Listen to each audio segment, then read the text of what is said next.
Chapter 347. Everyone in the circle knew that Mo Heng had a very good disciple, because Mo Heng always bragged about this disciple. In Mo Heng's words, the word disciple appeared more often than son. However, not many people had seen this disciple of his, and the people who investigated Silin were often stopped by their own side. As a fellow of the League of Stars Research Institute, Said had naturally heard about this. However, he didn't participate in the engineering project at Sector Z due to his body condition, so he didn't get to see the disciple Mo Heng spoke of. However, he did hear from a couple of old guys involved in the project that the disciple was good, just a little too young. Just like old ruffian Mo, he specialized in pissing people off. However, Said curled his lips when he thought of their current situation. You're not expecting your disciple to save you from this place, are you? It wasn't that Said wanted to discourage Mo Heng, but the current situation wasn't something they could easily change. When the League of Stars was still relatively stable, famous people like them in the academic world still had some face, and the military, politicians, and business tycoons who didn't care about money would more or less respect them. But now, the League of Stars Research Institute scholars, whether they were 1-star or 5-star, were basically forced to join in. Those who didn't were running away like fugitives, not even daring to show themselves for fear of being dragged into this mess.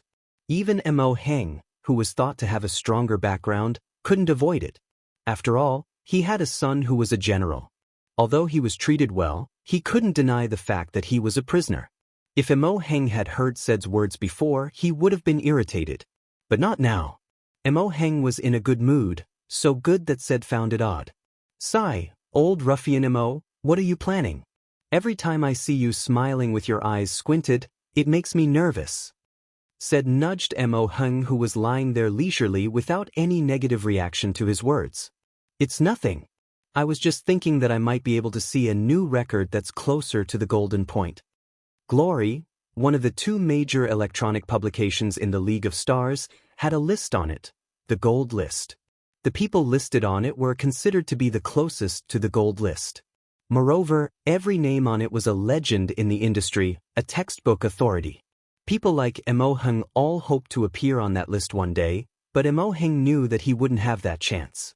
However, Mo Heng was very happy that his disciple could compete and even break the record of the top 10 rankings. In the video Bishin showed Mo Heng, what Mo Heng really paid attention to was not the special armor Silin was wearing, nor how powerful the strange weapon was, but the way Silin assembled the weapon. It had been almost 3 years since they last met, and Silin's movements had become even more adept. She was also filled with confidence. Mo Heng already had a shocking number in his heart for being able to perform nearly perfectly in that short period of time. It was just that Mo Heng had never dared to actually take out this number. He wanted to take another look and confirm it. Silin's assembly made Mo Heng feel as if he could see the shining golden, that he had been searching for his entire life. Said was helpless to see Mo Heng's reaction. Why do you think the world of academia has become like this? The status of academics in the League of Stars' academic community was nowhere near as high as their counterparts in the Mist Bodhisattva Empire. Moreover, under the influence of such a big environment, without a strong support from behind, without a person to act as a go-between, it would be impossible to purely do what one wanted to do. The world of academia had always been an appendage to the military, political, and business world. In the past, it still had its glory, but now, its former glory was even more shameful. Which other family in the world of academia could stand up for themselves except the CI family? It was true that the CI family had fought for a lot of benefits for those in the academic world, but their main focus was on the world of politics and military. Moreover, the Heavenly Edict warrior of the CI family had absolutely nothing to do with academia, so why would he use his connections for some matters in the academic world? Said didn't believe it at all. Wouldn't it be great if there was a person who could stand at the top and truly think for our community one day? Said sighed emotionally. There will be, Mo Heng said softly while tossing a component in his hand. Said smiled mockingly. There will be? Those Heavenly Edict warriors who are famous for their martial prowess and military merits? Or those old foxes in the political world who only want to climb to the top and reap benefits. Or maybe businessmen who only care about profit. Don't even think about those boorish hunters. Don't even think about counting on them. Emoheng chuckled. I really can't. Never mind, I'm done talking to you. I need to get back to work. That bastard in Bishin really is a monster. Why do you think he's so obsessed with that thing? He threw out another batch this morning. Emoheng fell silent at the mention of this. His heart felt a little heavy. What did he throw out? Humans, of course. And Bishin's experiments were conducted on soldiers captured from battles, and excellent ones at that. Live experiments. But by now, the soldiers who died due to failed experiments or experiments had been disposed of like garbage. There's a saying that's true. Those who stand at the top of academia are either freaks or madmen. Said shook his head and left after saying this. Emoheng stared at the ceiling quietly after said left. After a while, he murmured, Kid, will you do as I say? But you've always been disobedient. Vanguard headquarters. After decoding Emoheng's message, Silin secretly contacted Jifeng and told him about the person who sent the decoded message. Silin did not mention the specific reason for his suspicion, nor did he tell Jifeng about Emoheng's message. If Jifeng could find out, he would let him do it. After all, it was a squadron's business.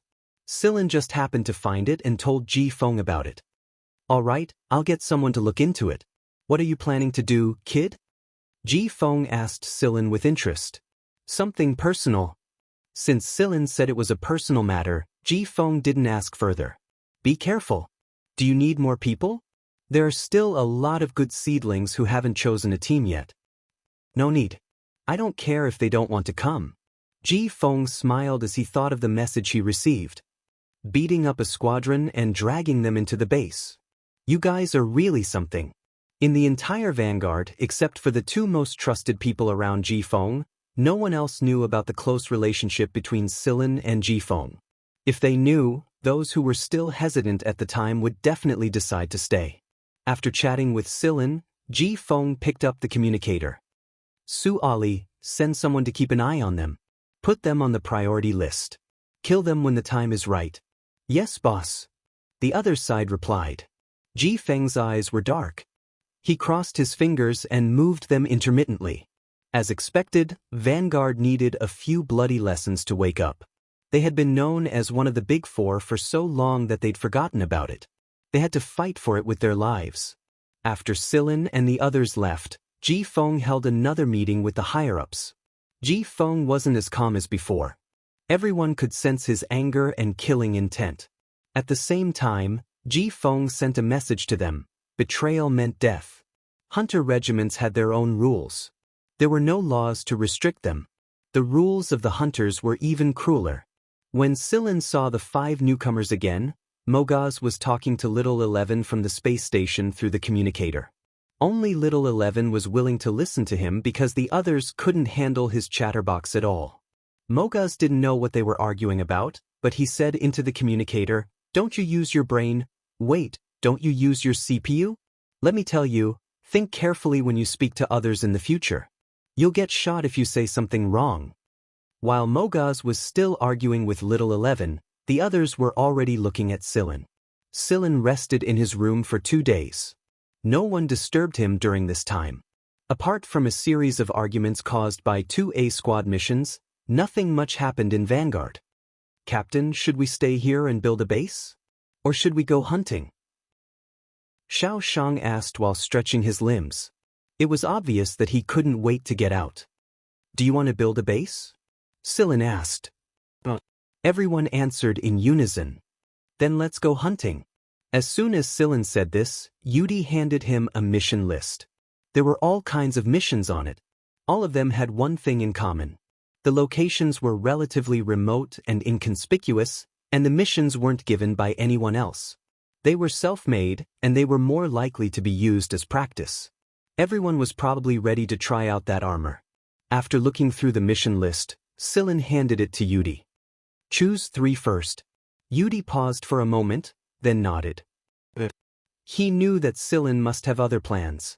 Otherwise, he wouldn't have chosen just 3. These missions might seem like a lot to others, but it would save them a lot of time if they were given the right armor. After all, they weren't missions that required a lot of manpower. Chiyo, come here for a second. Silin waved at Tang Chiyo. Tang Chiyo was just about to open a new can of candy, but she hurriedly put down the can and followed after him. Before she left, she didn't forget to warn Shueqiu and Hui Mao not to touch her can of candy, or else she would shoot them with her gun. No way, Captain. You're going to take a private photo of Tang Chiyo. Carrie yelled.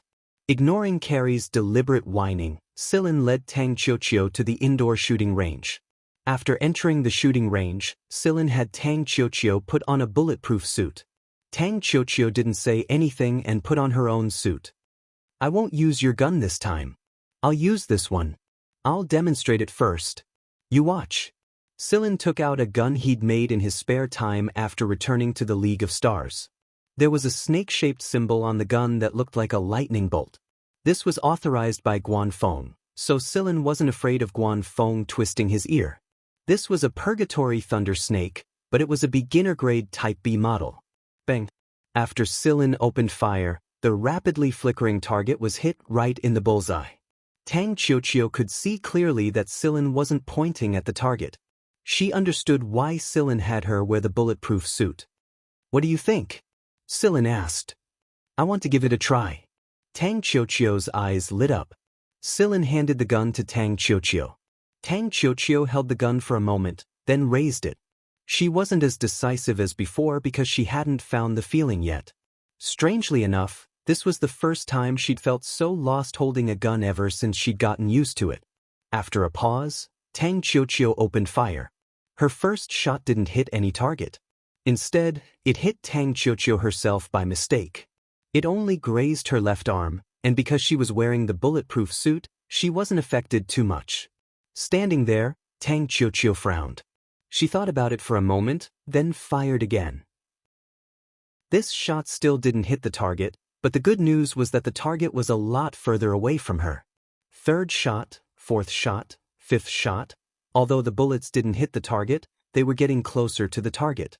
After every shot, the next shot would always be closer to the target. Even if the target kept changing its position, it couldn't change the fact that the bullets were slowly getting closer to the target. Ding! On the 8th shot, the bullet hit the target. Although it didn't hit the bullseye, it still hit the target.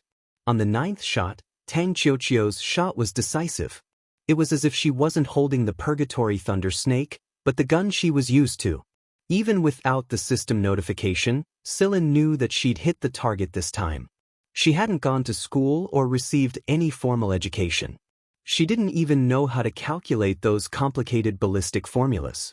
Everything was based on instinct and her innate ability to shoot. Even Silin didn't have this kind of talent. Silin was good at calculation, but Tang Chiyo was a true shooting genius. After the 9th shot, Tang Chiyo fired 5 more times in a row. All 5 shots hit the target. Adjust the target and practice on your own. Just now, Silin had received a notice from Cheto that he would be leaving for a while. Okay. Tang Chiyo was already engrossed in the game like a child who had just received a new toy. Outside the shooting range, Carrie and the others were stunned. A long time later, Xiao Shang finally said, Tang Chiyo really is a natural-born marksman. But why is there such a huge gap between us? Carrie rubbed his chin thoughtfully. Could it be that she ate too many sweets? Silin returned to his room and found Cheto waiting for him. How did it go? Silin asked. I did. There's a communication request, Cheto answered. Connect it. Cheto had just finished speaking when a beam of light shot out of his left eye and formed a hologram in front of him. Long time no see, Silin, the person on the hologram said with a smile. It had been almost 3 years. Although the person's aura had changed a little, it was still the same familiar face and the same voice that always gnashed his teeth at Hui Mao. Long time no see, Lai Crabe. No, I should call you the 4th young master now, Shihuajing.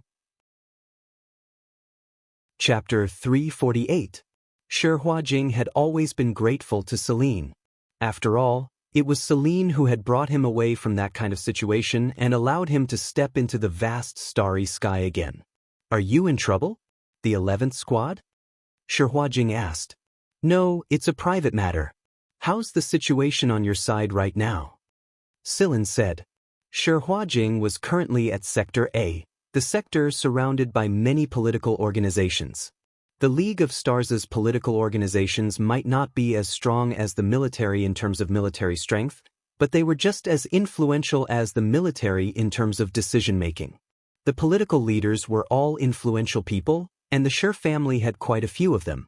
Silin explained his thoughts and some related problems, but he didn't go into detail about Mo Heng. Wait, I'll check it out. Shihuajing used his own channels to investigate the information provided by Silin. Then he frowned deeply. Miracle Corporation? Why are you in trouble again? Miracle's high-end bioweapons and genetic medicines were famous in the League of Stars, and many people knew about them. The genetic transformation medicine produced by Miracle was the most successful and expensive medicine in the entire League of Stars. Silin had a conflict with Miracle in the past, and this time it was the same company again. You should know that Miracle's plan 2 years ago drove the entire League of Stars crazy, and it received great support from both the military and the government, Shihuajing said. Speaking of Miracle's plan, Silin only learned about it after he returned to the League of Stars from the Mist Bodhisattva Empire. The so-called plan was to create 10,000 people with A-rank genes within 24 hours. The media reported that after more than 10,000 people with B-rank or C-rank genes were injected with the new gene medicine of the Miracle Company, they created the miracle of creating 10,000 A-rank genes overnight. Such a success rate had indeed caused a strong sensation.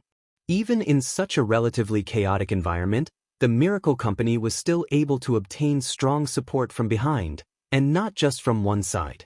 The chaotic environment also provided them with enough test subjects and enough reasons to experiment.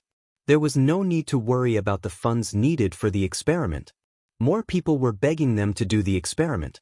In the past, he had to cover up on the surface, but now he didn't need to. I want to sneak in there. Can you help me? Silin asked. If you can solve the joint defense network at the edge of Sector C, I can help you with the rest. Shihuajing said confidently. Have you settled things on your side? Something like that. Shihuajing wasn't the only young master of this generation of the Shi family. Although Shihuajing was ranked 4th, he was the rightful heir of the Shi family. It would have been fine if he hadn't returned to the Shi family.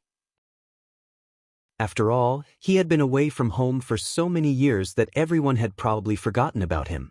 Many people also thought that he had committed suicide along with his suicidal mother. But now, Shihuajing was back, and as soon as he returned to the Shi family, he received strong support from several powerful figures and his mother's side. They can't wait for me to come back, because now I'm looking for a business partner. Back then, my parents didn't get along, so there was a gap between the two families. So, in the current environment, I can be considered to have provided them with an opportunity, a way out. If they don't support me, who will? Those pieces of trash? Shihuajing snorted. Shihuajing had taught his half-brothers a lesson the moment he returned, and 2 of them were nearly beaten to death for provoking him. However, the head of the Shi family didn't even let out a fart after the incident. Ever since then, the Shi family had officially started treating the 4th young master of the Shi family in a new light. Although Shihuajing was known as the 4th young master, not even the 1st young master or the 2nd young master could compare to a single word from the 4th young master. There were a lot of people in a political family who knew how to act according to the situation. Needless to say, those people had been expressing goodwill to Shihuajing both openly and covertly since a long time ago. Moreover, Shihuajing was capable and resourceful. He was the best in his generation, and the Shi family would be proud of him. We'll talk about the specifics after you come to Sector A. I'll arrange for someone to pick you up and notify you as soon as it's done. After the connection was cut off, Silin looked at the information on the screen. It was a report about the planet Shihuajing had just sent him. It wasn't detailed, but the fact that he was able to get his hands on this information meant that Shihuajing was doing pretty well right now. There was a research base belonging to Miracle Corporation on the planet, and it was known as the Ultra Project Research Base. The so-called Ultra Project was a project that surpassed A-rank genetics. Right now, a project like this was highly sought after by all parties, so there had to be a lot of supporters behind it. Sillin couldn't afford to expose himself. He couldn't afford to bring too many people with him if he didn't want to expose himself. However, there was no way they could go up against the trained and biomodified defense forces inside the base. Sillin was going to prepare a gift specifically for their experiment. Walking out of the lounge, Sillin arrived at the shooting range. Tang Kakikyu was practicing her shooting, and the automatic target setup had reached a very complicated level. The system reported a series of center hits, and it had only been an hour since Tang Kakikyu first held the Purgatory Thundersnake B. "Alright, Chiyo, you can stop now," Sillin said, interrupting Tang Kakikyu, who was in the middle of shooting excitedly. Hearing this, Tang Chiyo reluctantly stopped. Just as she was about to remove the helmet on the protective suit, Sillin stopped her. Sillin took out another gun with the same pattern on it, but the shape was a little different from the previous one. Tang Kakikyu's eyes lit up, and she ran over, throwing the regret of being interrupted to the back of her mind. She hurriedly asked, "Is this the upgraded version?" "Yes, the one you used earlier was the B-type, and this is the E-type. The B-type is a cylindrical bullet, while the E-type is a spiral bullet. The trajectory of the spiral bullet is even more unpredictable, but I don't think you'll think about the trajectory. I have to remind you that this isn't as easy to learn as the B-type." Just like before, Sillin fired a shot first as a demonstration. He did not say anything else and passed the gun directly to Tang Chiyo. "Chiyo, this gun is called the Purgatory Thundersnake, and it was invented by a man called Guan Feng. If you can use the E-type well, I'll take you to meet him in the future. Maybe he'll like you a lot and design a Purgatory Thundersnake for you." "Okay." Tang Chiyo was overjoyed, but then she thought of something and asked Sillin, "What else is there besides the B-type and E-type?" "There's also the K-type for flake bullets and the S-type for hexagon bullets. However, the latter two have higher requirements on your constitution, so don't just focus on shooting. You should train harder as well." "I know. But my constitution is innate, and it's not easy to improve it. There aren't any people with rank A genotypes in my neighborhood, so I won't be as strong as Carrie and the others no matter how hard I try. I'll probably have to inject a genetic medicine when the time comes." Tang Chiyo was a little worried about this. Although the success rate of genetic medicines had increased a lot, she still didn't trust them. "Don't worry about that. I'll think of something for you." "Okay. Thanks, big bro." Tang Chiyo was in high spirits right now. After checking her protective suit, she began a new round of shooting practice. Just like Sillin said, the E-type was a lot harder to learn than the B-type. But Tang Chiyo was confident. While Tang Chiyo practiced shooting alone, Sillin went back to his lab after saying goodbye to Yudi. "Hey, our captain knows so much?" Mogaz watched as Sillin walked into the lab and poked Huimao, who was licking his claws. Ever since Mogaz joined the A-team, he had seen many captains and core members of the A-team. However, most of them didn't have their own research labs, and even if they did, it was only out of interest. They weren't experts in the field of research, so they didn't have their own research labs. This captain, however, was different. Huimao glanced at him and said lazily, "Don't be surprised. Sillin is probably up to something again. I'm afraid a bunch of people are going to suffer." Mogaz was very curious about Huimao's words, but Huimao didn't say anything. Instead, it opened a bag of fish biscuits and started eating. Based on its experience following Sillin for so many years, it knew that a new mission was about to arrive even if it wasn't eavesdropping. It wasn't hard to imagine how difficult it would be if Sillin was so serious that he had to come up with some dirty tricks. That was why Huimao decided to eat as much as he could to conserve his energy before the mission began. 10 days later, Sillin came out of his lab. After learning about the recent developments in Vanguard and the League of Stars from Beaver, he ate a big meal and slept for 2 days straight. When Sillin woke up, he summoned the 11th Squad for a meeting. Every base had a meeting hall, but since the 11th Squad was so small, they didn't go there. Instead, they chose a suitable meeting room. "Shikai and Shimu are a little busy right now. We'll have to wait for 10 minutes, Tico said as she walked into the meeting room. Sillin nodded. "Then we'll wait for 10 minutes. Aside from Shi Kai and Shi Mu, everyone else was sitting in the meeting room. This was the first important meeting the entire squad had since the addition of new members. While everyone was chatting casually, Mogaz suddenly let out a scream and rolled off his chair. He clutched his stomach and whimpered in pain. His scream drew everyone's attention, but the other 4 new members reacted very strangely. After seeing Mogaz's condition, they turned their heads away and stared at his feet as if they hadn't seen anything. "Hey Mogaz, what's wrong?" Carrie asked. Mogaz clutched his stomach with a conflicted expression. "Period pains." "Everyone." Phoebe covered her face with her hands. "This is so embarrassing. I knew this guy wouldn't say anything nice." Those who didn't know better would think that the A squad members were all crazy. Tico was just about to check on Mogaz's condition when her eyes twitched and she sat back down. Scarlet Wind, who was about to ask for an explanation, shut his mouth after Tang Qiuqiu knocked on his gun barrel. With his experience, he knew that it wasn't anything good the moment Tang Qiuqiu knocked on his gun barrel. Silin stared expressionlessly at the rolling Mogaz for 2 seconds before waving at Qiuqiu. "Throw him out."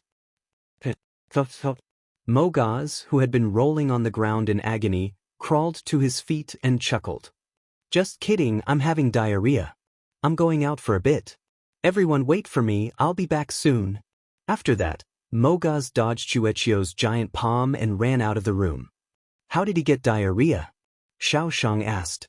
Cheto answered, "He ate a fish biscuit from Weeza's paw."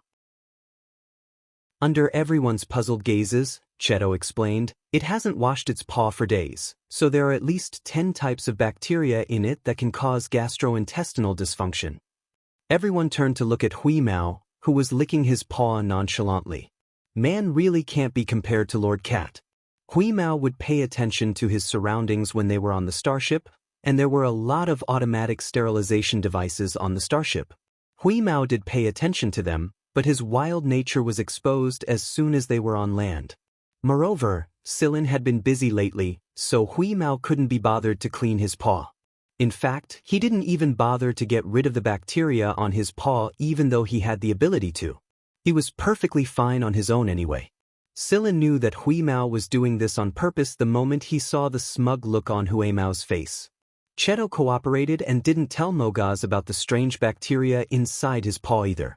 Otherwise, how could a few common bacteria cause diarrhea to a man of Mogaz's constitution? Hui Mao just wanted to teach that bastard a lesson, that's all. 10 minutes later, Shi Kai, Shi Mu, and a refreshed Mogaz finally entered the room.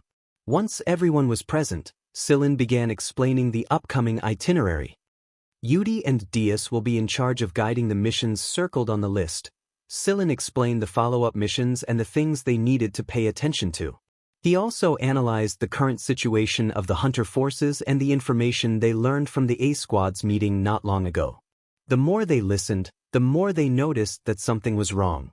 A few people were missing from the mission list. "What about you, Commander?" Mogaz asked. "Cheto, Shusag, and I have other matters to attend to. We'll be separating from the rest of you. This is the 11th Squad's top secret." After the meeting was over, Silin received a call from Ji Feng. "We've taken care of that bastard and removed some of his nails. It's all thanks to you that our squad would have run into some internal trouble again," Ji Feng said. Seeing that Ji Feng was in a good mood today, Silin asked, "What's the good news?" "Lan Hudi has begun his revenge." "Oh? Heaven's Birth is going to suffer a lot of losses." After learning about this, Celine also felt that this was a good opportunity.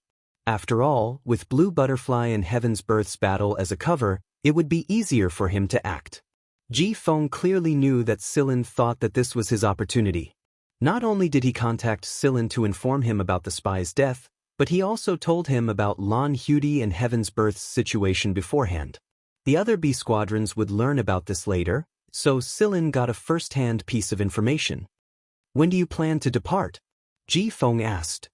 "In the next 2 days." Not long after the call ended, Silin received an encrypted message from Cheto. The message was from Shi Huajing. He had arranged for someone to meet him at a famous sanatorium in Sector E. When the time came, all he had to do was look for that person directly. Chapter 349. Ever since Silin's 11th Squad's return, it had attracted a lot of attention. After the meeting, the 11th Squad became a hot topic of conversation for many people. It became a laughingstock that even spread to the other hunter regiments. It was because no one was willing to go with the 11th Squad. How could they not become a laughingstock when only 5 of the several hundred people that were assigned to the Vanguard Division went with them?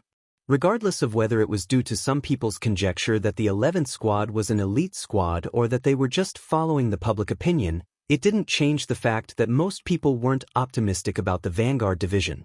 This was especially true given the current complicated circumstances. A squad of 20 or so people wasn't even close to being enough. It was a disgrace to the Vanguard Division. After all, they were one of the Big Four. Moreover, Vanguard did not have a special management style like Blue Butterfly. They focused on scale and manpower. So, naturally, Team 11 was ranked last in the Vanguard team in terms of overall strength. However, Silin didn't mind. If he, the captain, didn't have any opinion on this, then the others wouldn't mind making a fuss. There would be plenty of time to prove their strength in the future. As for the 5 new members, they felt that they had made the right decision, especially after receiving the armor Shimu had given them. Their armor was different from the others. It wasn't made according to their strengths or weaknesses. Shimu was still observing the 5 newcomers. If the 5 of them performed well during the mission and left a good impression on Shimu, he wouldn't mind modifying their armor. However, if they did anything to harm the 11th Squad's interests, Shimu wouldn't waste his energy on custom-made armor for them. Forget the custom-made armor, he'd even take back the armor he'd given to the 11th Squad. Since he could give them away, he had a way to take them back without missing a single one. Of the 11 squads that returned to the Vanguard Division, 6 had already left. After Silin told everyone to get ready, he applied to leave the base as well. "Hey, Little 11, we finally meet." Mogaz greeted Little 11 as he stood in front of the starship inside the space station. "It's nice to meet you all. All right, I've already prepared your rooms. You can decorate the rest yourself." Little 11's voice came from the starship. With this super AI, there was no need for Silin and the others to take care of the trivial matters on the starship. Little 11 could do it on his own. The 6 teams that had previously left the headquarters had already acted as good pathfinders. The route that Silin had drawn up would avoid some unnecessary trouble and allow them to leave as soon as possible to save time. After explaining the route to Little 11, the 11th Squadron set off again. Since they had made ample preparations beforehand, the 11th Squad didn't run into any trouble until they left Sector K. The scattered hunter groups they ran into along the way didn't attack the 11th Squad's starship either. This greatly disappointed the eager crew who had just received their armor not long ago. The 11th party had a code of confidentiality, and the 5 newcomers had no objections to it. Some good things couldn't be shared with others, especially in the hunter class. There was already a shortage of internal resources, so who would be willing to share them? The 11 squads of Vanguard were all developed on their own, relying on their own abilities. No one was a philanthropist, and hunter was a risky profession. The longer they stayed in contact with the 11th squad, the more surprised they became. The 11th squad might be small, but they were quite capable. Other than the armor and the successful implantation of the super AI into the starship, they also received a communication notification the moment they left Sector K. It didn't take long for a transport ship to contact the 11th squad and deliver a large amount of resources to them. Mogaz scurried back and forth as he looked at the boxes of food. Is there something going on between the 11th squad and the Smiling Face Corporation?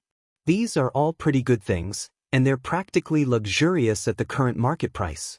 Not even we had the privilege of eating food of this quality when we went on a mission with the A squad.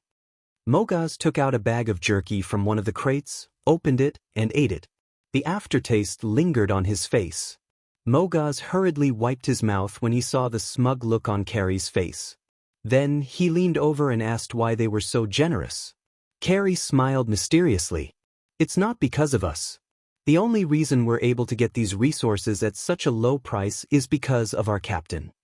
Mogaz shot a glance at Silin, who was talking to the person in charge of the transport, and then at Huimao, who was walking back and forth with his tail between his legs.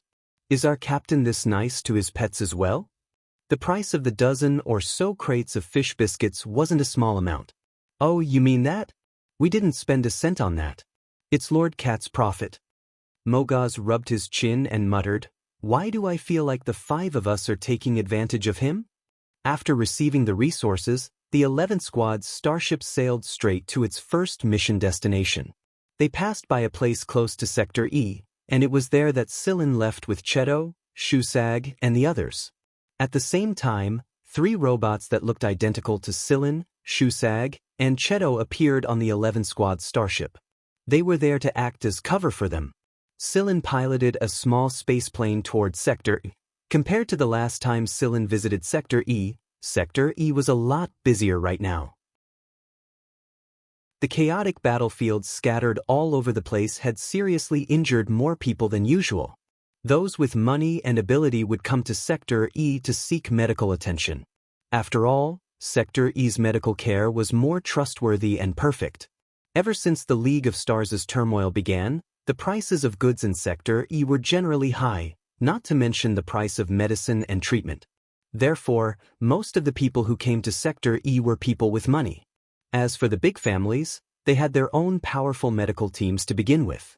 Now that they had recruited some of the best medical talents in Sector E with high salaries, the loss of medical talents in Sector E only exacerbated the rise in medical costs.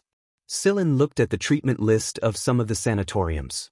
In the past, it would have been enough to perform a full induction treatment and post-treatment repair, but now it was only enough to perform a partial induction treatment, and that didn't include the post-treatment repair and other follow-up measures.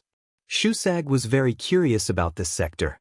There were no functional sectors like this in the Mist Bodhisattva Empire, and most of the medical professionals were distributed among the nobles. The rest of them were either affiliated with the RAS or hidden in places unknown to the public. Shusag couldn't help but click his tongue when he saw the price of the treatment list. Seriously, they can't even afford to be injured. What if a normal person lost an arm or leg or something, and they couldn't afford advanced treatment? Wouldn't that be terrible? Those who can afford it will replace it with a mechanical arm for now. Those who can't even afford it have no choice but to endure it, Silin answered. While they were talking, they saw a piece of local news. The gist of the message was that a man who thought he had some money and came out to show off ran into space robbers and had both his legs chopped off. He escaped with his remaining money and came to Sector E for treatment, only to discover that the money he had was only enough to treat one leg, and the recovery treatment was barely enough to cover the cost. There was no way he could pay for both legs at all, and his life was difficult after treatment. The people around him would mock and ridicule him from time to time, and in the end, the man couldn't bear the contrast and committed suicide. Shusag said, I think there are only 2 kinds of people who can accept it, and those who can't. Back then, I escaped from that kind of situation with my bastard son and lived like a rat in the sewers. At first, I was a beggar myself. I had no background, and I couldn't even use my real identity. I couldn't use my connections, and all my hard work and honor were denied.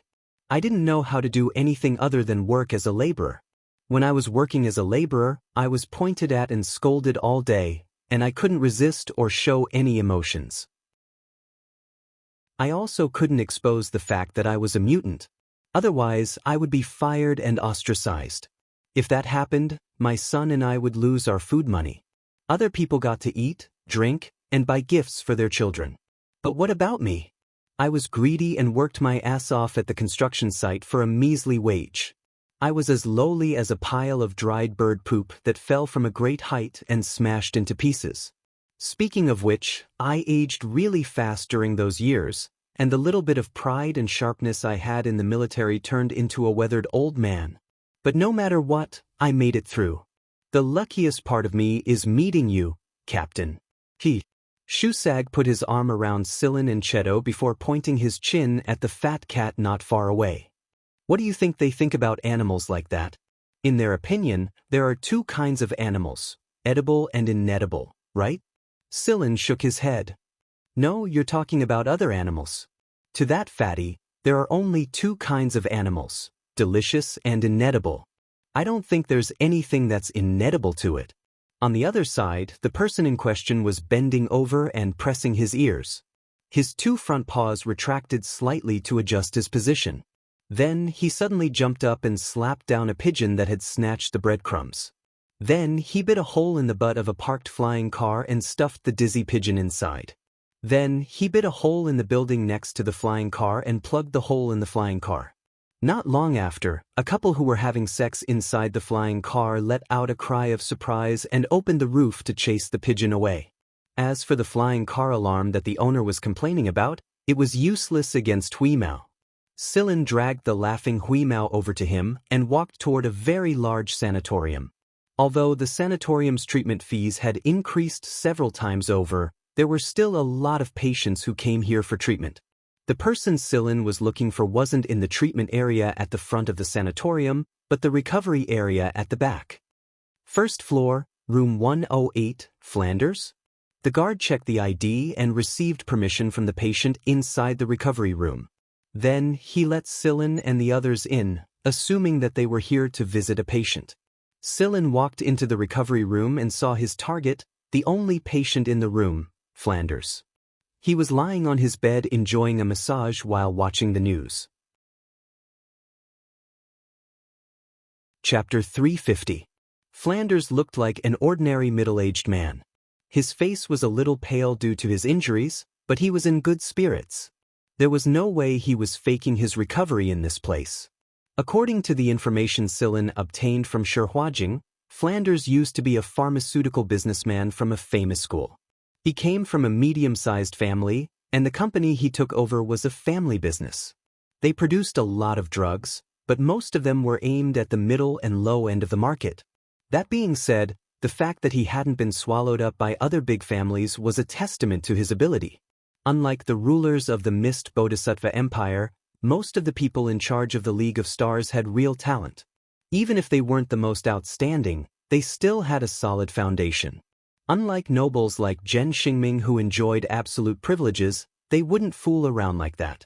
After the League of Stars fell into chaos, Shi Huajing decided to work with Flanders. Flanders might be an insignificant force to other people, but Shi Huajing definitely had his reasons for choosing him, and he was a partner he absolutely trusted.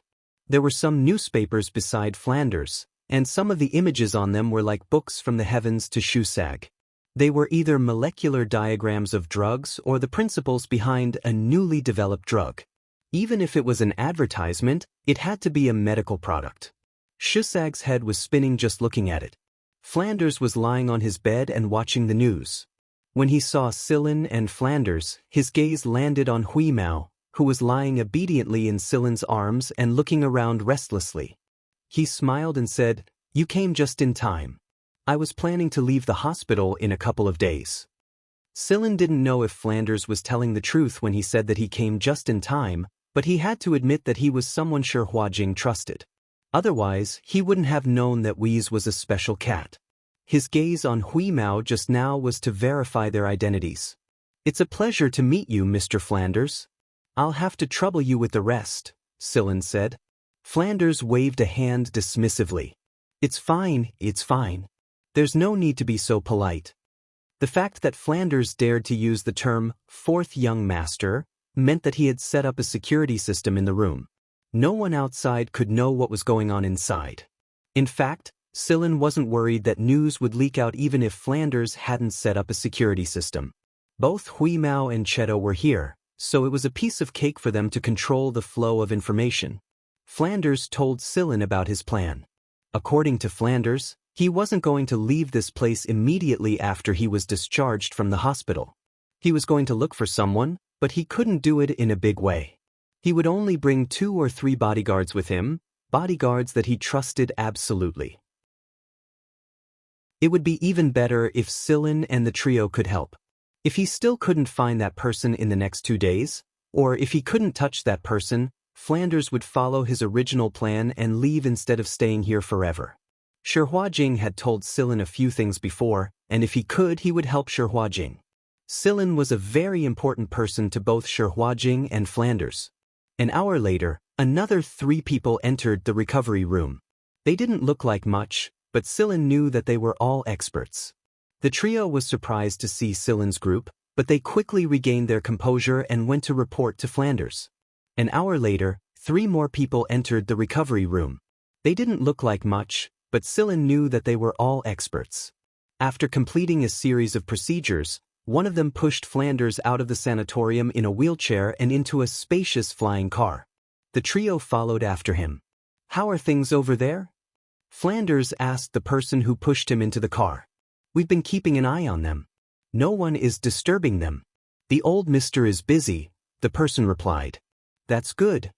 Flanders let out a sigh before saying to Sillin, "Old Mr. Sun is my mentor and 4th young master's teacher." The person Flanders was looking for was called Gio Sun. He was Flanders' former mentor at an advanced education school. However, the old man had been kicked out of the school and lost his qualification to become an academician of the League of Stars. At the time, Gio Sun was one of the most popular candidates. However, he was framed and stripped of many of his academic rights. After that, Gio Sun disappeared from the public eye. Flanders had already left the school by then, and it was too late by the time he heard the news. However, after Gio Sun left the school, he accidentally ran into Shi Huajing, who had left home. Gio Sun was the one who taught Shi Huajing everything he knew. Sillin didn't need to investigate this old mister he had been looking for a long time.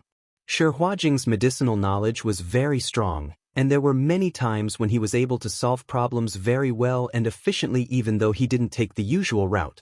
It was no wonder that Shi Huajing, the 4th young master of the Shi family, would notice a small boss of a small medical company like Flanders. So they were brothers. It was only when 4th young master came to me and told me about teacher that I found a new junior brother. Flanders smiled. That was the first time I heard from teacher after he left the school. After that, I agreed to work with 4th young master and we secretly sent people to search for teacher. It wasn't easy for us to find out where teacher was staying, and it just so happened that I was injured as well, so I came here to receive treatment. It made sense. After all, Flanders was the boss of a medical company. He had to have a full set of treatment facilities, so there was no need for him to come here for Gio Sun. The reason Flanders told Sillin all of this was because he wanted to shorten the distance between them a little. Teacher is a stubborn person.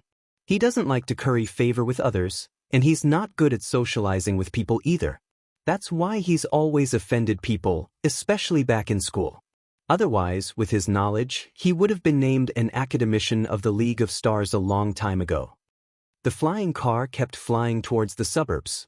Large sanatoriums were nowhere to be seen, replaced by small hospitals, pharmacies, and recovery centers. In the past, there would have been fewer people here compared to the central district. But now that the prices of large sanatoriums were high, business here had improved a lot.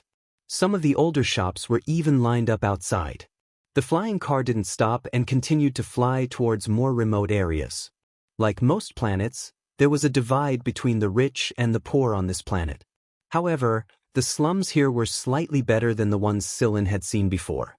In this slum area, the landmark building was a huge garbage disposal plant. Most of the waste treatment plants on this planet were located in the slums, far away from the central district. Every day, a large amount of waste would be transported here from other places. Some were from the central district, while others were from the small sanatoriums and pharmacies along the way. Around the waste treatment plant, many residents of this area were waiting there, armed to the teeth. They carried large bags and wore several layers of isolation gloves on their hands. Some were metal, some were non-metal, and there were also all kinds of tools. There were adults with children, and there were also many elderly people. They looked at the transport vehicle that was slowly approaching from a distance. It was as if they were preparing for a battle, and their fighting spirit was high. Because of the nature of the planet, there were more medical things, such as sanatoriums, various hospitals, pharmacies, and so on. The domestic waste would definitely be related to various medicines. Among this waste, there were used and unused medicines, used and discarded treatment products, broken medical equipment, and so on. Among the medicinal waste, there were some drugs with strong oxidation, strong corrosion, high volatility, easy to decompose when exposed to light, temperature sensitivity, and so on. Their contents would have special requirements. Many of the boxes and bottles that contained the drugs were made of precious materials. The residents who stayed around the waste treatment plant all day mainly sorted out such materials. If these materials entered the treatment plant, they would definitely not get a share of the results of the recycling. They would not get any benefits at all. So every time the waste was transported and had not been sent to the treatment chamber in the treatment plant, the residents around the waste treatment plant would seize the time to pick up these things. The residents here did not need to buy medicine. They would pick up all kinds of medicine from the garbage dump. Although many of the medicine had different names, the ingredients of the medicine were similar. The experienced residents would classify the medicine together and store it bit by bit in case they needed it in the future. The children living here understood some pharmacological knowledge from a very young age. Even if they didn't know the principles, didn't know the name of the substance that the medicine worked on, and didn't know the molecular formula of these drugs, they knew what these drugs were used for, what to eat when they had a cold, what to use for trauma, and what the lethal dose of lethal drugs was, and so on. Survival was the best teacher. If they didn't even know these things, they could die because of an accident at any time because there were bottles and packaging shells of all kinds of drugs everywhere. The various bottles that contained the drugs were the toys of these children since they were young. Just like when Tang Qiuqiu was in her hometown, it was common for children there to use guns as if they were eating, and it was similar here. Hua! The garbage was unloaded from the truck, and the residents rushed forward, regardless of waiting for all the garbage to be emptied. The heavily armed young adults rushed in front, and the women and children picked up at the edge. After all the garbage was unloaded, they rushed over to pick up the valuable ones in this batch. Even if they wore all kinds of gloves, some of the drugs, just a little bit of it would corrode a large piece of the wound, and there were all kinds of harmful gases around the garbage dump. It was impossible to completely block it with the poor quality masks that the residents wore.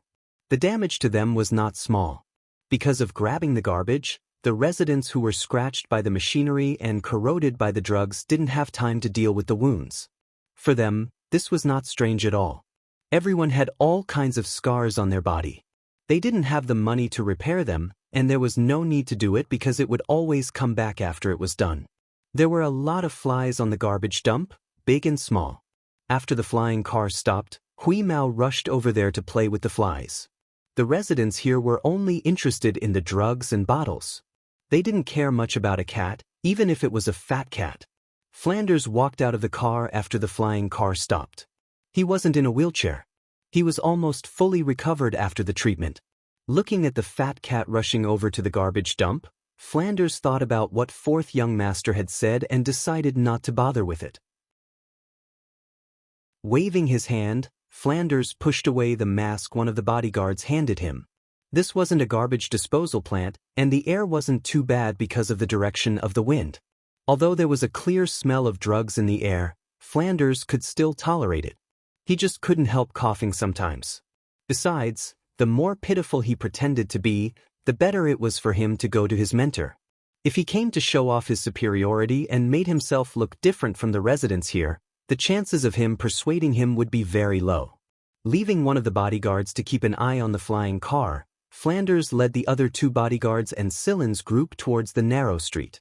After passing through a small alley, they saw a small courtyard at the end of it.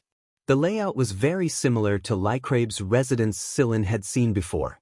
It was obvious that Lycrabe had been greatly influenced by this man back then. Even before entering the courtyard, they could already smell the natural scent of medicinal herbs. The courtyard door was open. When Silin and the others arrived, they happened to see someone coming out of the courtyard. It was someone who had just finished receiving treatment. From the courtyard, they could see an old man sitting in the living room. The old man was massaging a patient who was sprawled on the floor. Since there weren't any machines to treat him, he had to use his own hands most of the time. The old man had a pair of beautiful hands.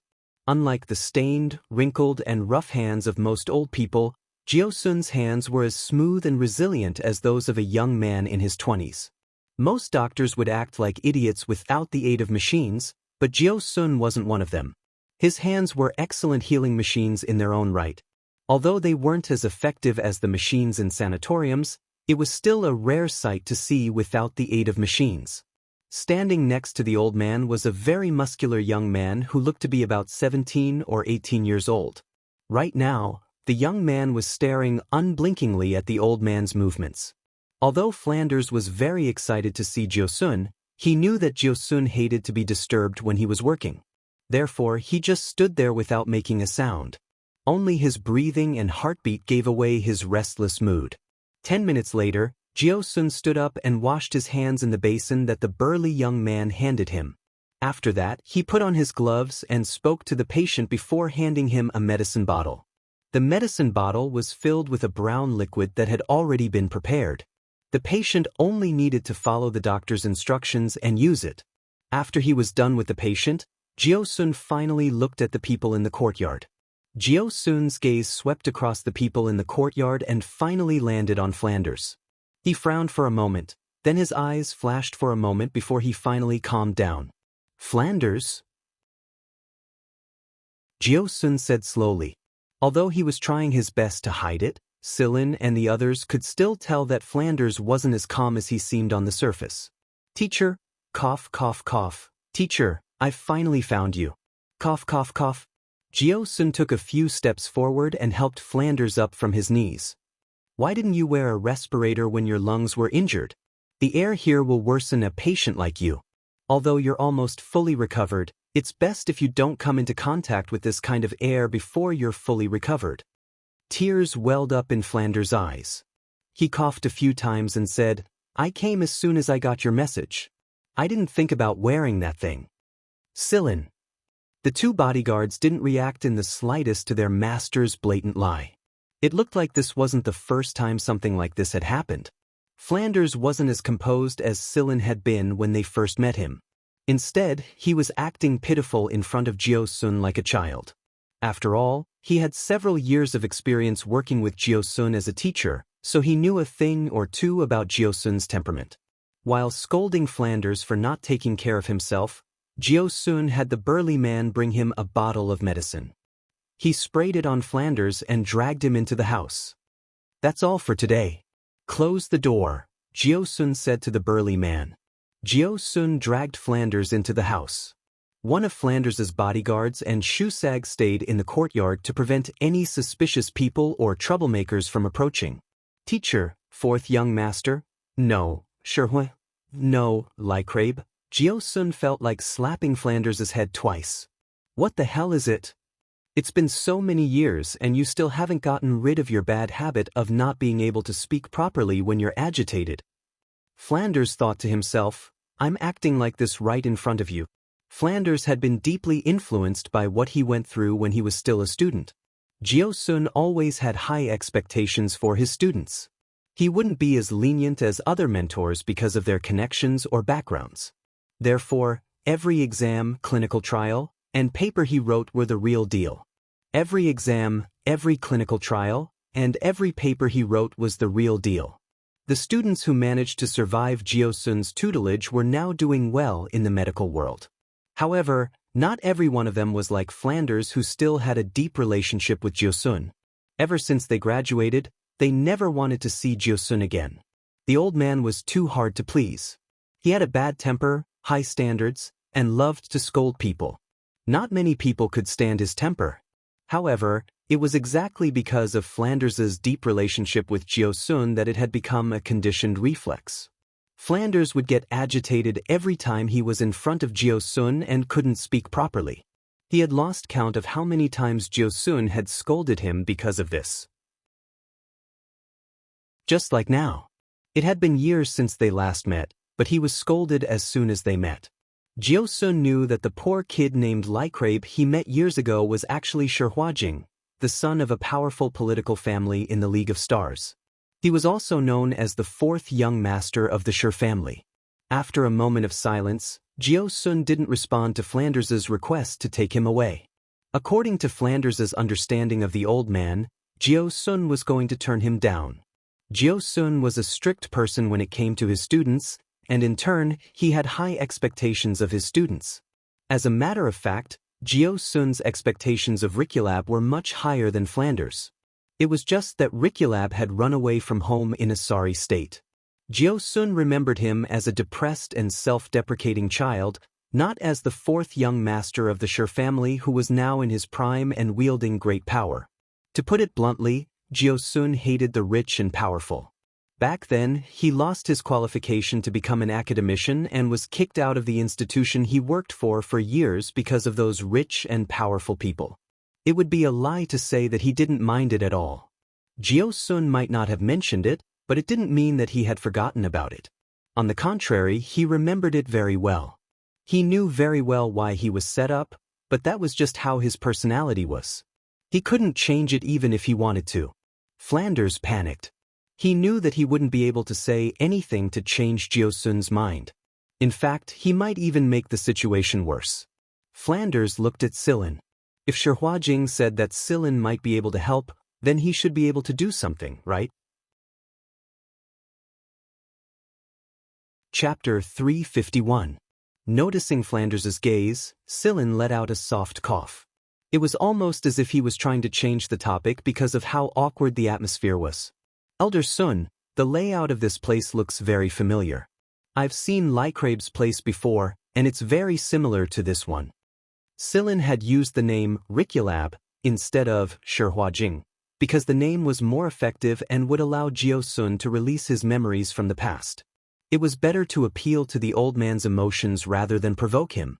Jio-sun's expression softened a little when he heard Silin's words, but he still didn't say anything. Silin didn't mind Jio-sun's silence either. He continued, but Elder Sun's place is much cleaner than Lycrabe's.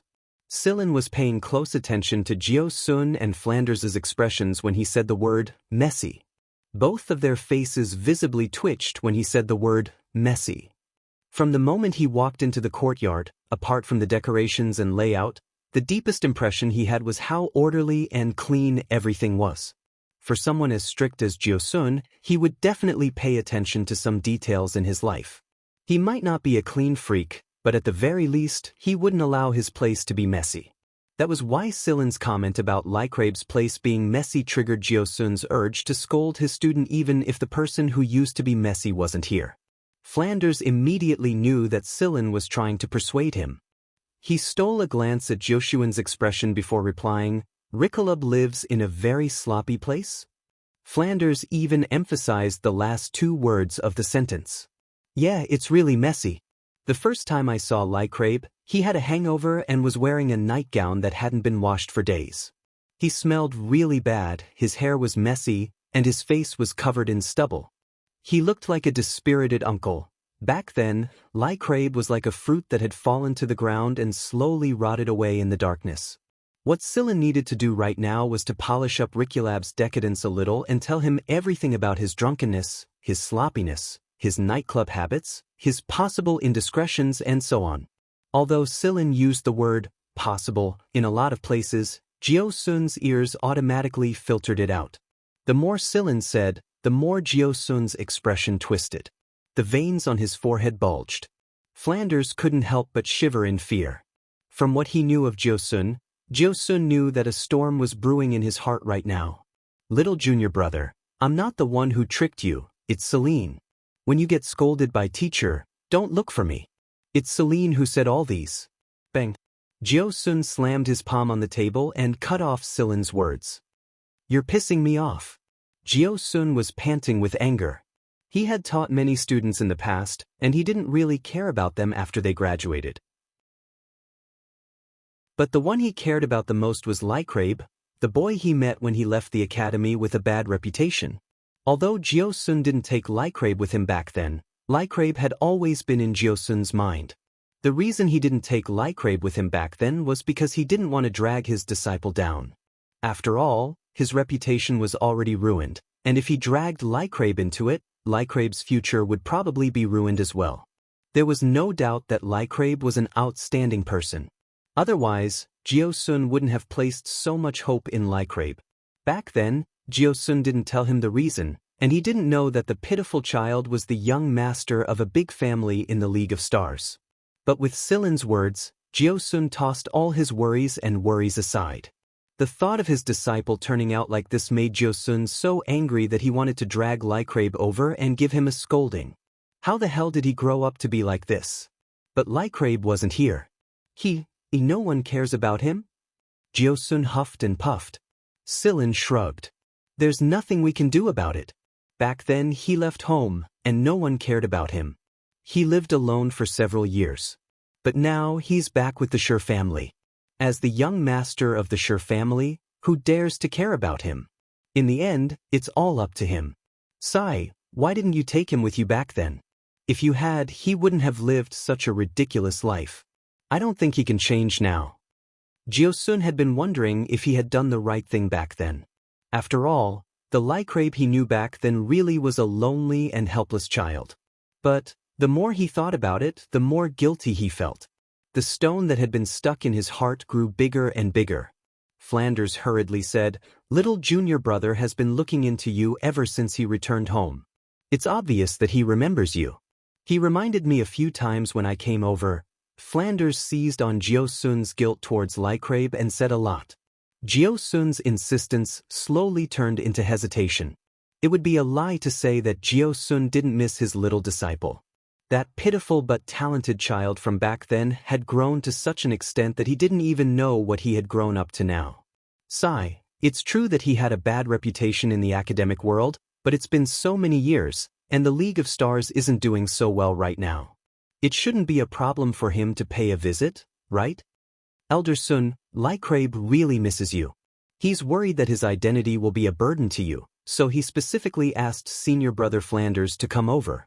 Otherwise, he would have come to see you even if the Sure family were to scold him, Sillin said.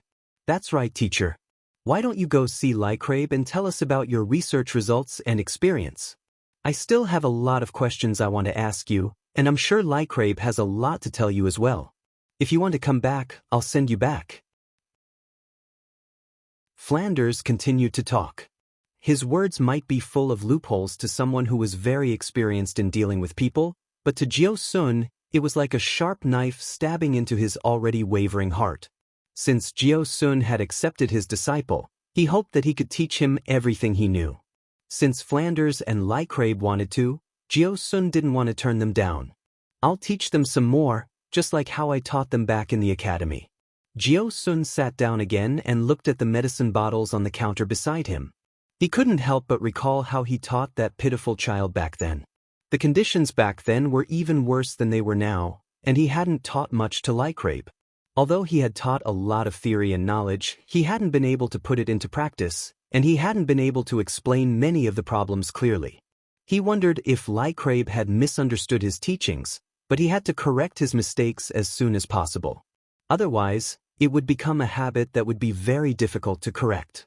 As expected, he missed his disciple after all. When a person reached his age, it was only natural that they held deep feelings for each other. In the end, Jiosun agreed to go see Lycrabe with Flanders and return after seeing Lycrabe. But would Lycrabe let him go? Of course not. At least, that was what Sillin thought. The fourth young master of the Sure family had done so well in the family, so how could he be lacking in tricks? At most, he would suffer a scolding from Jiosun. The fourth young master of the Sure family was currently in need of manpower, and he trusted Jiosun. Jiosun's ability would help Sure Huajing gain more support in the Sure family and give him more authority. Flanders was overjoyed that Jiosun agreed to go with him. His mission was to bring Jiosun to the fourth young master's place and leave the rest to him. All right, Cole, come here. Jiosun patted the shoulder of the burly young man who had just arrived and said to Flanders, "This is the new disciple I took in after I came here. His name is Cole." The strong guy named Cole was born and raised in the slums of this planet, but he was not from this area. He used to live in another area of the slums, but there was an explosion at a waste treatment plant there, and many people in that area died in the accident. Cole was one of the lucky few who survived the explosion. However, he was seriously injured at the time and would have died if Jiosun hadn't done his best to save him. That was why Cole had always been grateful to Jiosun. His family had all died in that accident, and he treated Jiosun as his only family. He was always scolded by the bad-tempered Jiosun because his brain wasn't good. But even when he was scolded, Cole didn't show the slightest bit of dissatisfaction or resistance. In his opinion, it was a blessing to be scolded by someone. Flanders glanced at Cole. In fact, he had investigated Cole a long time ago. Cole didn't have much talent and his genotype rank wasn't high, but he had a good temper. He was one of the few people who could tolerate Jiosun's temper. In other words, sure. Lycrabe won't be the youngest anymore. The youngest junior brother will be Cole. Flanders looked at Cole with a friendly smile. Cole scratched his head in embarrassment. Having a senior brother who was old enough to be his father wasn't bad at all. Jiosun didn't bring too many things with him when he decided to leave this place and visit his youngest disciple. He would only come back after visiting his disciple, so he didn't pack much. Flanders quickly took care of everything here, and the group returned to the flying car's landing point. By the time they boarded the car, Hui Mao had returned and was still chewing on something. "What are you eating, Wheeze?" Shusag asked. Jiosun and Cole, who had just sat down, also looked over when they heard the noise. They were indeed curious about this fat cat. After all, they had lived in this area for many years, and they had never seen such a fat and agile cat. Hui Mao stuck out its barbed tongue and stared at a few flies that had been bitten out of shape. Jiosun and Cole's expressions immediately changed. They knew that most of the flies in this area lived in the garbage treatment plant, and they especially liked the chemicals in the garbage. That was why they were so resistant to drugs. Although they didn't look much different from normal flies on the outside, there was a huge difference in their insides. Not only that, they also possessed a certain degree of medicinal properties, or rather, toxicity. Make it spit them out already.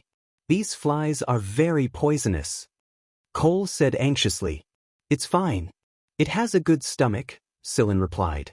Cole went on to give a few more examples of how dangerous the flies were, but Sillin just smiled and said the same thing in response. What are you talking about? Its master doesn't even mind, so why are you in such a hurry? Sit down." Jiosun glared at Cole, who was about to pry open the cat's mouth. His temper was rising again. Hearing Jiosun's words, Cole shrunk back into his seat. He couldn't ignore his master's words. Squatting on Sillin's shoulder, Hui Mao chewed and swallowed the food in its mouth. Then, it let out a yawn and started taking a nap. The flying car flew straight to the planet's port. Flanders' personal space plane and other Flanders people were waiting for them there. The space plane was huge, but it wasn't eye-catching at all. There were a few larger space planes parked around it, and they looked even more attractive than the one Flanders was using.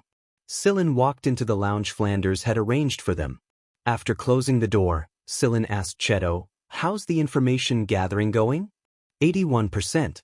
"The rest is a bit more troublesome, but I'm sure we'll be able to gather everything if we stay here for another day," Cheto answered. "It's fine. 81% is more than enough." Cheto looked like he was following Sillin around the whole time, but the truth was that he was copying information through the internet and all kinds of communication channels.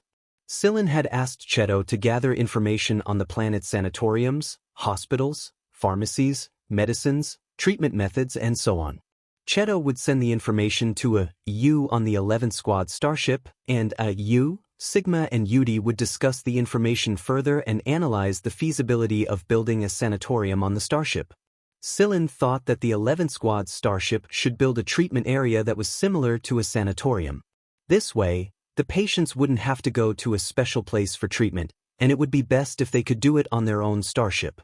Of course, it was just an idea. There were a lot of places that weren't as easy as they seemed. Otherwise, anyone could build their own private sanatorium instead of going to Sector E. Right now, Sillin was busy, so he left the matter of building a sanatorium to a U and the others. Sillin moved his attention to Hui Mao. "How's it going on your side?" Hui Mao stretched lazily before replying, "How's it going?" Hui Mao sent the information to Sillin's microcomputer. The reason it went to the garbage dump wasn't just to play. It was to help Sillin collect some things he needed. Just like Cole said, the flies were resistant to a lot of drugs because of their frequent exposure to them. Their genes were also mutated by the drugs, and they were immune to a lot of drugs. Every fly had a different level of drug resistance and the type of drug they were exposed to. That was why Huimao had swatted a lot of flies. To the residents of the garbage dump, the cat was just playing a game. No one would have thought that the cat would collect the fly's genetic information. Silin analyzed the genetic information Huimao had collected further and filtered out the mutated genes that were responsible for the resistance. Flanders was a businessman in the pharmaceutical industry, so his spaceplane was equipped with some relevant equipment. Flanders asked Flanders to borrow the equipment from Silin, but the latter didn't ask about it. Shihuajing had told him not to look into Silin's affairs. Silin smiled as he stared at the data and analysis diagram on the equipment. He didn't think that he would discover these things at Sector E. Well, this is the second gift he prepared for the people of Miracle. Chapter 352. Flanders flew according to the navigation route Shihuajing had given him. This was Sector A, the center of political power in the League of Stars, and the unstable environment the League of Stars was in right now. Every political organization in Sector A had protected themselves tightly, and their already strong defense had grown several times stronger than before. Shihuajing had sent someone to pick them up. If they hadn't, they would have had a hard time entering Sector A.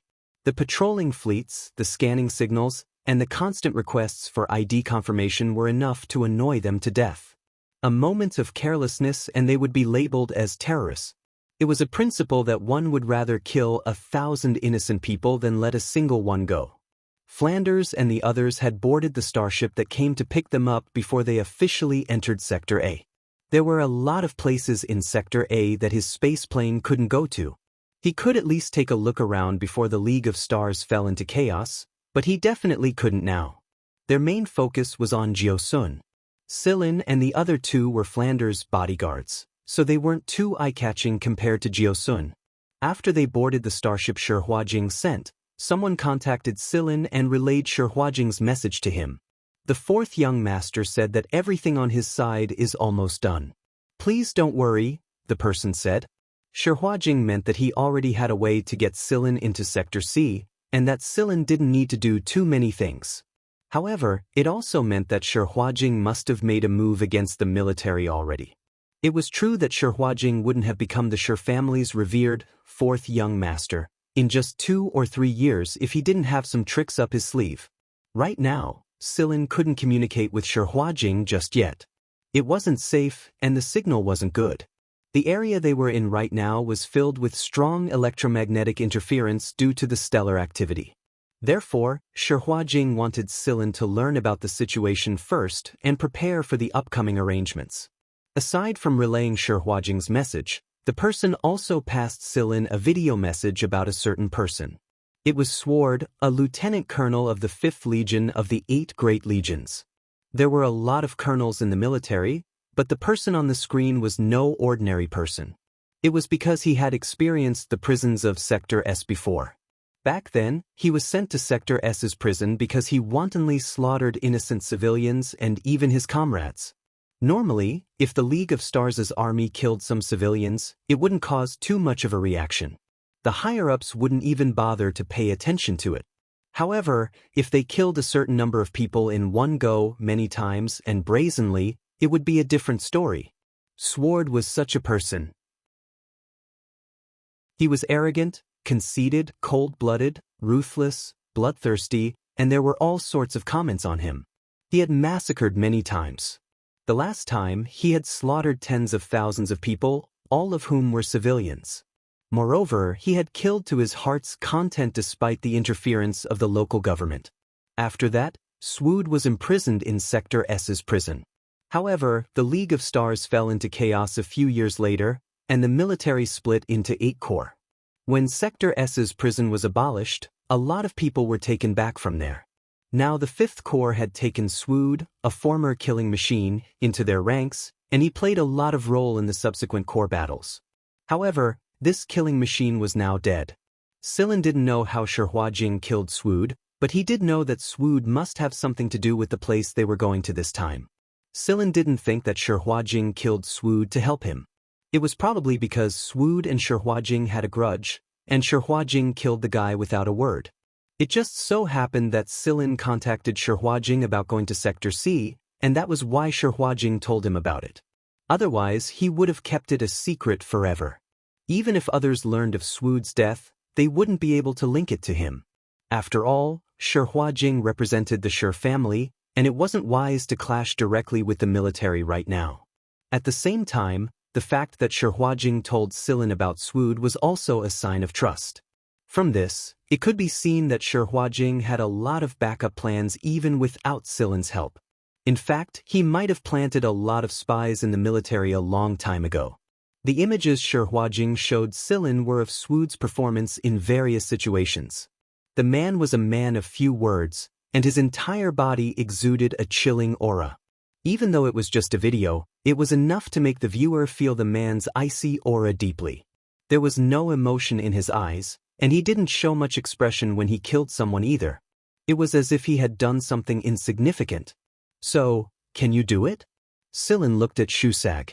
Silin understood why Shi Huajing showed him this video. He wanted one of them to disguise themselves as Swood. Of the trio, Shusag was the most suitable candidate. After all, he was a soldier himself, and his special traits only became more obvious after he put on his uniform.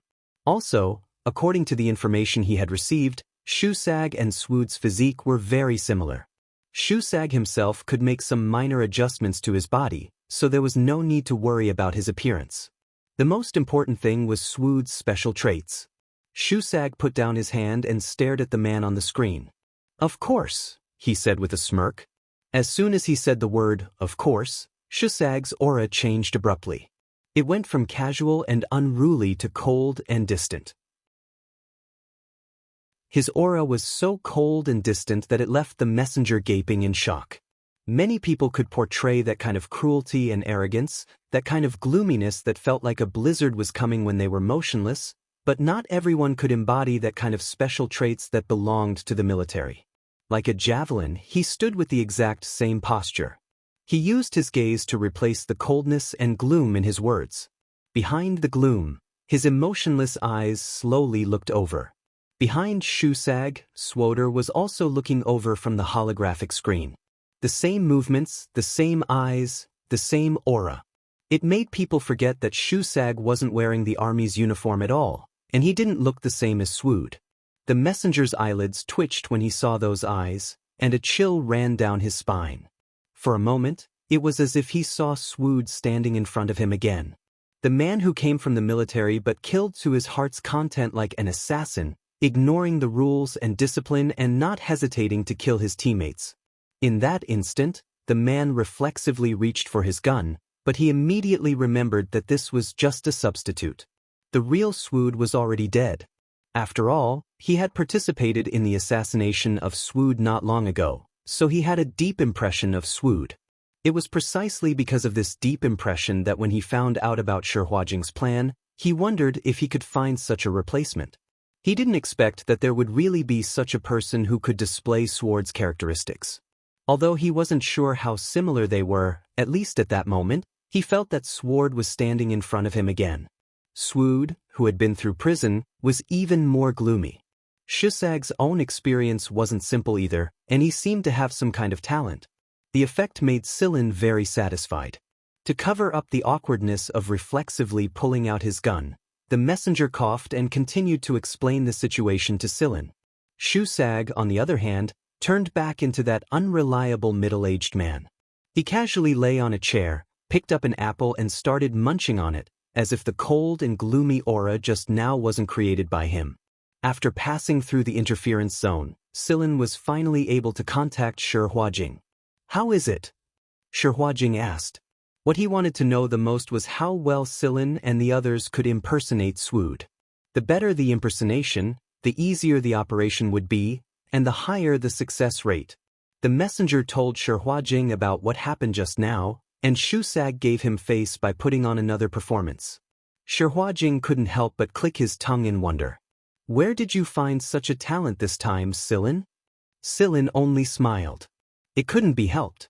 Shusag's birthplace couldn't be revealed right now. Shi Huajing didn't delve too deeply into the matter. His main goal was to discuss the next step of the plan with Silin.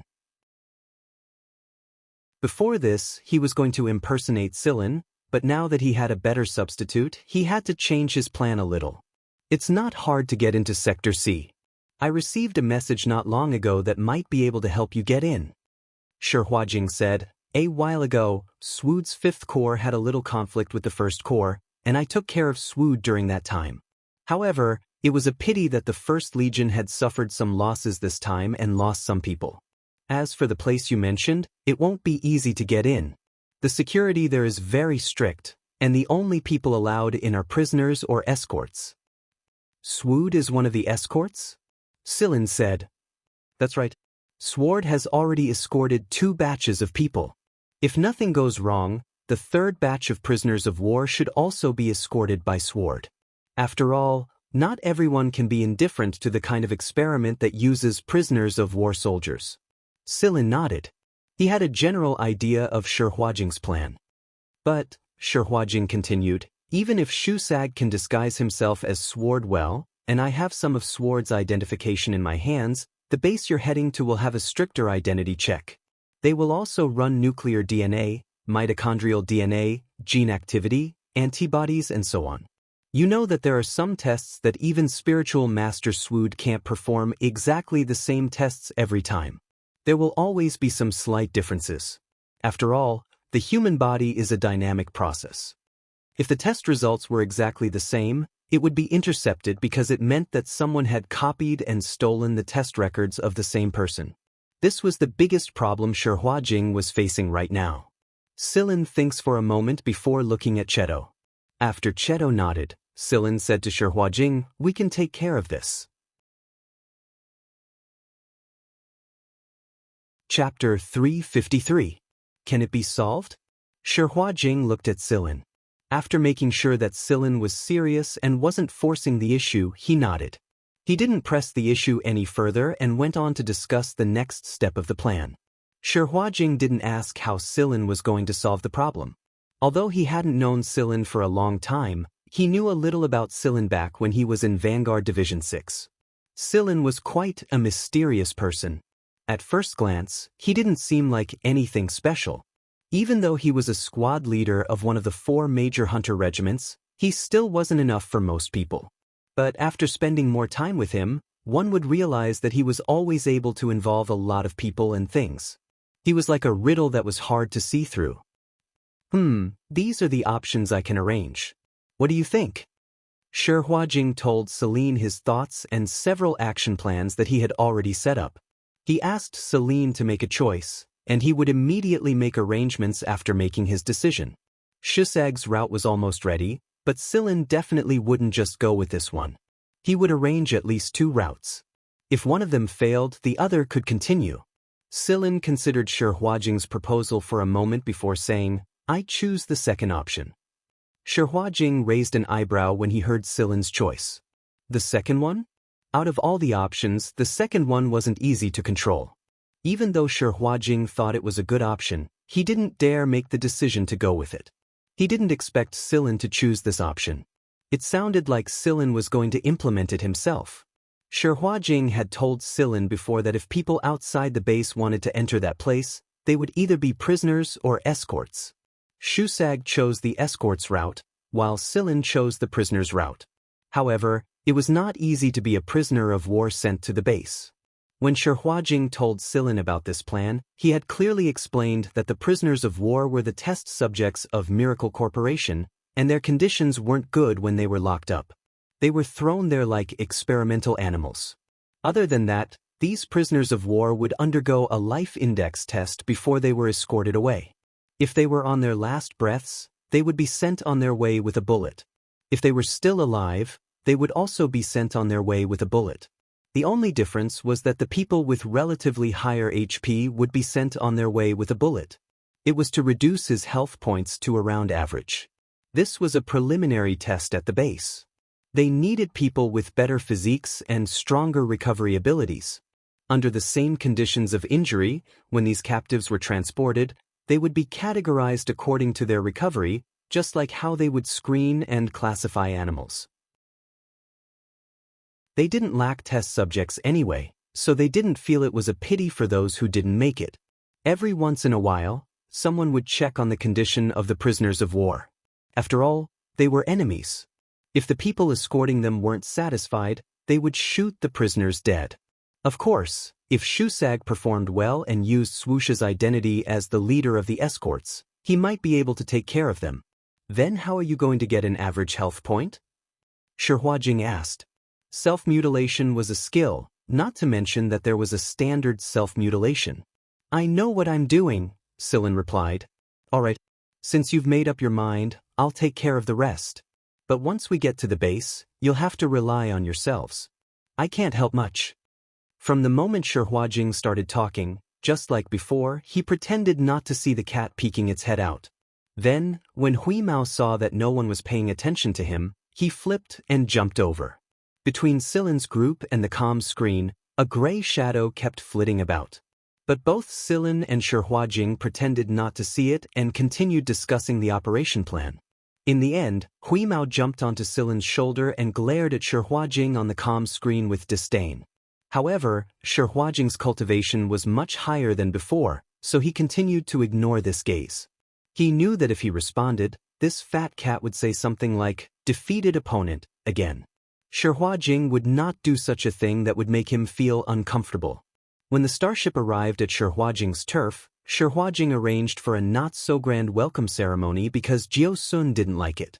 Even so, almost everyone in the Shi family knew that fourth young master's master was here, and that fourth young master had personally gone to greet him. That was why some of the Shi family members began to think of ways to make a move on Jiao Sun. Maybe they could get fourth young master's protection this way.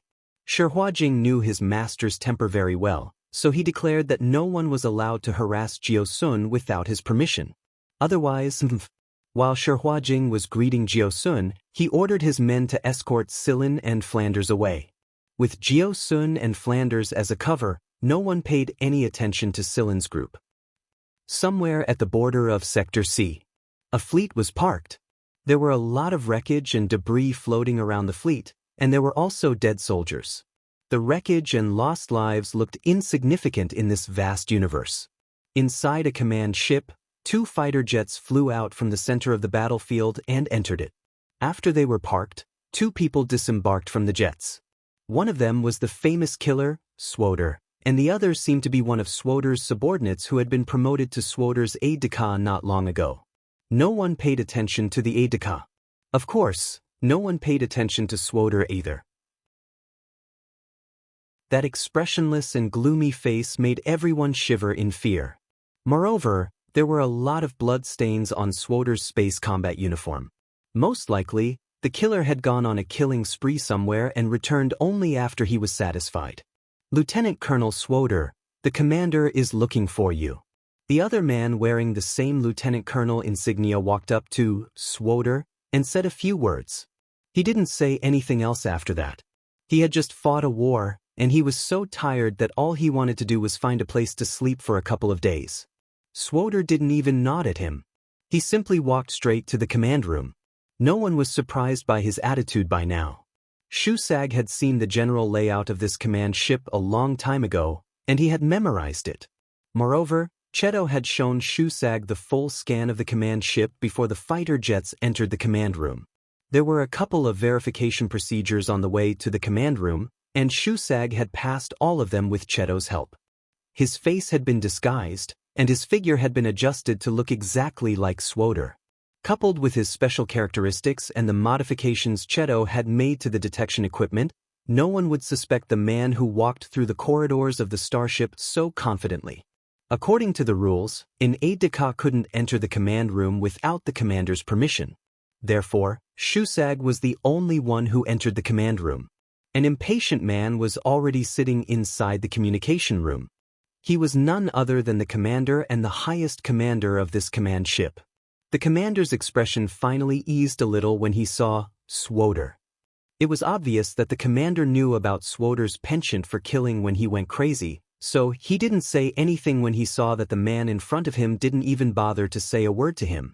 He simply instructed Swoder to escort the prisoners to the base and let him leave. No one liked spending time with someone like Swoder. At the same time, a bunch of space planes were transporting the half-dead prisoners of war to a transport ship next to the command ship. They were all gathered inside the transport ship's warehouse. Maybe they didn't even know what was going to happen to these prisoners of war. In the dark warehouse, there were some wounded prisoners of war lying in disorder. Some were injured during the battle between the two sides, while others were shot after the prisoners were captured. The entire warehouse was filled with the thick stench of blood. There were no windows in the warehouse, only the life support system was pumping oxygen into it. Silin's body was also covered in blood. Of course, it wasn't all his blood. He just looked a little worse for wear, and Hui Mao had tampered with his vitals, so the results showed that his injuries were more serious.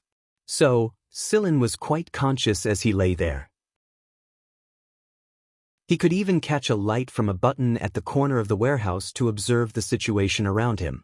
Hui Mao had wandered around the transport ship to investigate the enemy's situation. Anyway, with his ability, it was very difficult to be discovered. He was probably investigating the enemy's warehouse at the moment. In the warehouse where the prisoners of war were locked up, there was a strong sense of oppression in the thick stench of blood. This sense of oppression was expressed through the prisoners' heartbeats and breathing. The prisoners' painful groans were filled with despair. Silin sat against the wall of the warehouse and quietly observed everything around him. Because he had been thrown here earlier, he easily grabbed the problem of leaning against the wall. The man was not far from where Silin was. He was thrown into the warehouse after Silin came in. Silin didn't pay attention to the man's appearance at the time, because the man's back was facing Silin when he was thrown in. After being thrown in, he even rolled a few times, then crawled to the edge of the warehouse while trembling. He spat out a few mouthfuls of blood and kept coughing, looking like he was about to die. Slowly, the coughing grew softer and quieter. The others probably thought that the guy had died because he couldn't endure it, but Silin, who was closer to him and had relatively clear senses, could tell that the guy was just asleep. Yulu? This guy was always like this. He looked like he couldn't wake up and was always sleep-deprived. Celine really didn't expect that he would be able to meet an acquaintance in this place. Moreover, he didn't expect that Yulu would be captured and even suffer such a degree of gunshot wound. Although it wasn't fatal, he had indeed walked right under the nose of the Grim Reaper. With Yulu's strength, it shouldn't be, right? The strangest thing to Silin was that the penetrating gunshot wound on Yulu's body was caused by someone shooting from behind. Chapter 354. After all, Yulu was also a gun user. Given his sensitivity toward guns, there was no way he would have been shot so easily. Moreover, Silin looked at the gunshot wounds on Yulu's body. Although he had been shot many times, none of them had hit a vital point. Silin thought of one possibility: Yulu had done it on purpose. But why would Yulu want to get himself into such a miserable state? What was the point of taking such a risk? Someone who could shoot Yulu's back at such close range had to be someone he knew, possibly a comrade of Yulu's. Silin didn't believe that Yulu's comrade would cooperate with Yulu's scheme. The gunshot wounds didn't look like they were held back at all. In other words, there might really be a spy on Yulu's side. From the looks of it, the First Army's loss this time might have been due to an internal rebellion. Silin didn't go talk to Yulu directly. Instead, he quietly observed the movements of Yulu and the others in the warehouse. Yulu was sleeping well. Although his breathing was a little weak, it was still steady. He was still alive. Some people in the warehouse were whispering. Not everyone had Silin's vision. For most of them, all they saw was darkness. They could only make out the general situation of the warehouse from the dim light of the indicator buttons in the corner. After the prisoners on the transport ship were dealt with, it quickly set off. For the prisoners locked up in the warehouse, they had to endure the discomfort of the transport ship's flight in addition to their injuries. Silin and Yulu stayed there quietly. There were cameras in the warehouse that showed the conditions of the prisoners one by one. When a certain number of prisoners were found dead, the people in charge of the guards would drag them out and throw them into space. The army was cruel and merciless. When the guards dragged a few dead people out of the warehouse, there was a small commotion in the warehouse. Some of the prisoners who were in an extreme state of mind wanted to go out, but in the end, they were shot at. Silin noticed that Yulu didn't react at all.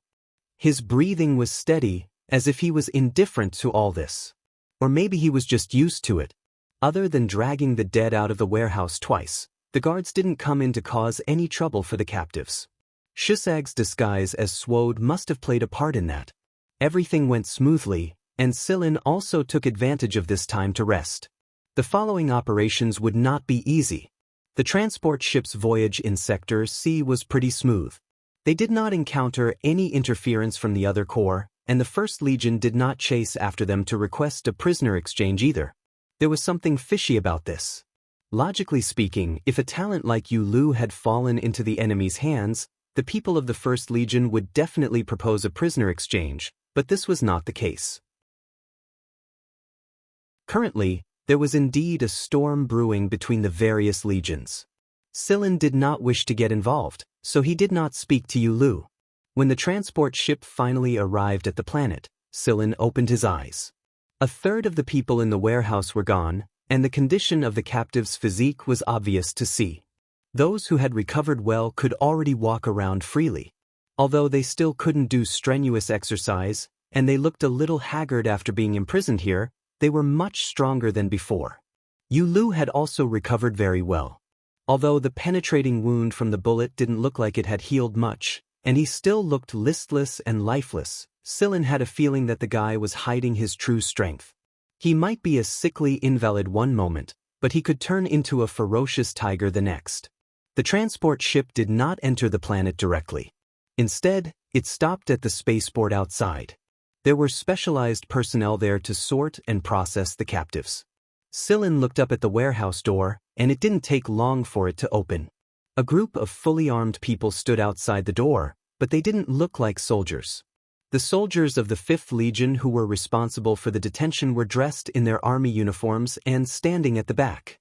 These people, who were fully armed from head to toe, stood together with a few people in lab uniforms. This should be Miracle's own armed forces.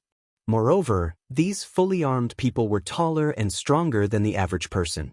They were also very agile and didn't seem clumsy at all.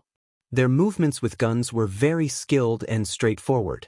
Even if one couldn't see the eyes behind their helmets, one could tell that they weren't people with sympathy. The inexplicable, hair-raising aura emanating from these people made the already restless, despairing, and depressed atmosphere even more intense than before. A captive who seemed to be in a daze staggered a few steps toward the warehouse door, like a fly following its instincts and flying toward the light. However, with a sudden sound, this person's entire chest exploded, and blood and flesh splattered everywhere. Someone in the fully armed group had opened fire. Just like Sillin's first impression of these people were cold, numb, and didn't hesitate to attack. With that person as an example, the people in the warehouse who were about to make a move also quieted down and didn't dare to act recklessly. The few people in lab uniforms glanced at the warehouse without much expression. One of them said, "The quality of the test product is about the same as the previous batches, and the quantity is also about the same." The others nodded in agreement. As they spoke, they also started to move, instructing the people to bring the captives out of the warehouse. A group of people who were completely unarmed walked into the warehouse and kicked the people who were either sitting or lying on the ground. When Sillin saw these people coming over, he tactfully stood up and gathered in the middle. Although Yu Lu looked listless, his movements weren't slow either. A few people who didn't have time to stand up were kicked into the middle of the warehouse. The sound of bones breaking was very clear. If it wasn't because everyone had gathered in the middle and there were many of them, blocking the few people who were kicked over, they would probably have hit the wall. The wall behind them had a protruding corner, and that would definitely break a few more bones. When they were escorted out, the heavily armed men pointed their guns at the captives. This was just to make the captives leave quickly. At the same time, it also served as a warning. No one dared to make any big moves in such a situation. After passing through the docking passage and exiting the transport ship, Sillin and the captives arrived at a field with a dozen or so circular cubicles. The captives were divided into more than 10 groups and passed through these cubicles. When they passed through the cubicles, their physical conditions were reflected one by one, and the people in lab uniforms categorized them according to their test results. Hui Mao had lurked around the area and altered Sillin's test results so that Sillin was classified as a low-test subject. Yu Lu was classified as a medium test subject, and this was the result of the surveillance after he had concealed his abilities. If it was judged according to the actual situation, Yu Lu would definitely be classified as a high-level test subject. After the prisoners were categorized, they would be sent to the research base separately. That was why Silin and Yu Lu boarded different spaceships. At the same time, Shusag and Cheto, who were disguised as Swoosh and his aide, were about to continue their final escort mission. This time, they wouldn't be traveling with any of the spaceships carrying the captives. They would be taking another spaceship with them. This was the rule. For spaceships departed from the spaceport and landed at the planet's port. After all the captives had been escorted away, Swoosh arrived at the spaceport to complete the official handover. The escort mission was finally complete. "Happy working with you, Lieutenant Colonel Swoosh." The handover personnel smiled at Swoosh, but he wasn't annoyed by the man's usual cold response. Instead, he packed up the documents in his hands and left on his own. The soldiers responsible for escorting the captives would leave later, so they couldn't be bothered with them. After the handover personnel left, Shusag exchanged a glance with Cheto and walked back to the spaceships. Silin and the low test subjects were thrown into a transport vehicle and sent to a different base. However, it wasn't the one Mo Heng was imprisoned in. It didn't matter. Getting here was already half the battle. Besides, the two bases weren't far from each other. Since the captives were newly arrived test subjects, the researchers didn't act immediately. Instead, they nurtured them for a few days. Only when their bodily functions had recovered to a certain level would they officially begin the experiment. When Silin was passing by an empty space, he noticed some fresh bloodstains. They were dark red in color and darker than the average person's. Celine pretended to fall and touch a bit of the blood. He analyzed the blood for a bit. It was human blood, but the genetic information contained in the bloodstains indicated that the owner of the bloodstains possessed a level of genetic hellification that no ordinary person could possess. Moreover, there were signs of forced modification. It was obvious that these people had been modified and injected with genetic drugs. The so-called experiment was to develop genetic drugs. The new batch of captives were locked inside transparent cages. Silin had seen such cages before, but they were a little smaller. Each captive only had about 1 square meter of space. However, there were a lot of instruments inside the small space.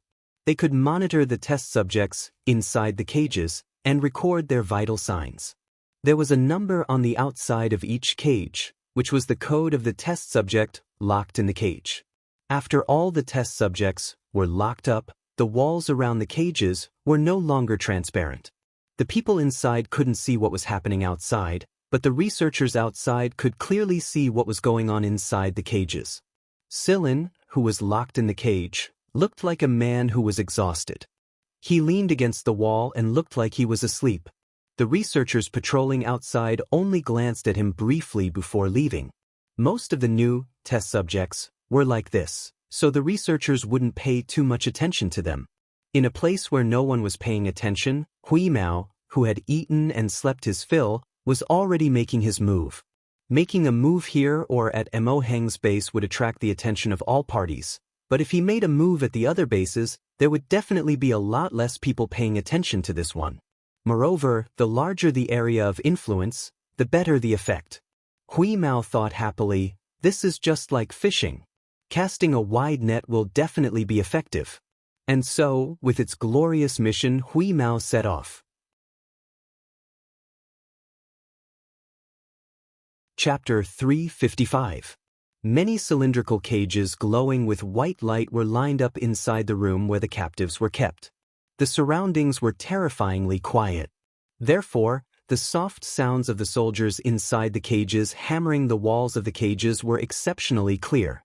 Their cries like that of trapped beasts grew even more feeble and powerless in this 1 square meter or so large cage. Silin sat obediently inside the cage with his legs slightly curled up and his eyes closed.